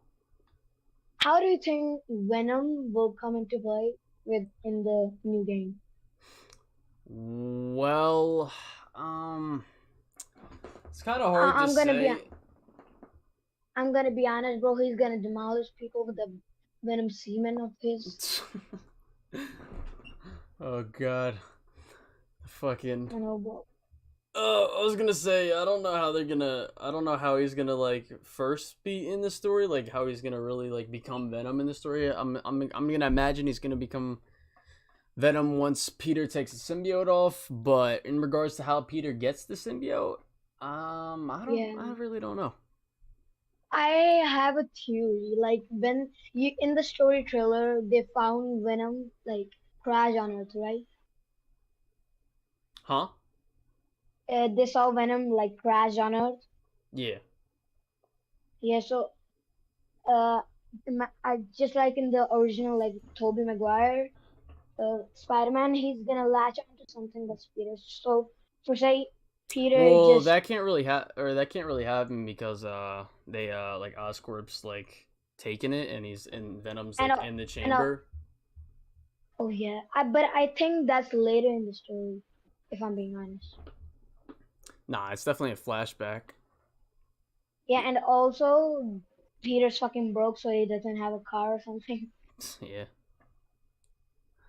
It Oh, is what but it is. yeah, bro. I imagine him, the symbiote. You know, in the waiter scene, like when Peter's waiting tables, in the story trailer. You remember, right? Yeah. Yeah, the his face was kind of like not normal, and I'm just thinking. I think Venom was trying to do something, and when he was waiting tables, I think Venom would suddenly take control and do something hurt with someone, or maybe that would be the last straw for You Peter. got I some think. wild theories. Oh, I don't think all that's about to happen. I thought you were Well, about to say it reminded you of like Spider-Verse or something. When they're oh infiltrating. yeah. Also, I saw a theory like in Miles Morales' Spider-Man. You say how Peter it says he's going to Europe with MJ. Mm. Yeah, I saw. I since he the Insomniac Spider-Man was in uh Cross the Spider-Verse. Some people are like saying the theory that he was lying to Miles and he just went into the like Across the Spider-Verse movie, which was fire by the Nah, way. those that movie's not canon to his character. Yeah, but you know the cameo, people just have theorizing everything. I know the cameo, but like that's it's not canon to him. It was just a little Easter egg for the Yeah, yeah, movie. yeah. You Well, know, just sprinkle for us normies. yeah. Yeah, it's I'm kind of running out of conversation starters because I'm usually going to start conversation. So how about you start the conversation now? I was gonna say, I think I kind of was about to end the stream because I kind of getting tired. I think I've hit my like 30-minute mark. I said I was gonna do. Um, I will say to you, what is the thing you're most excited for the game? Or Spider-Man 3?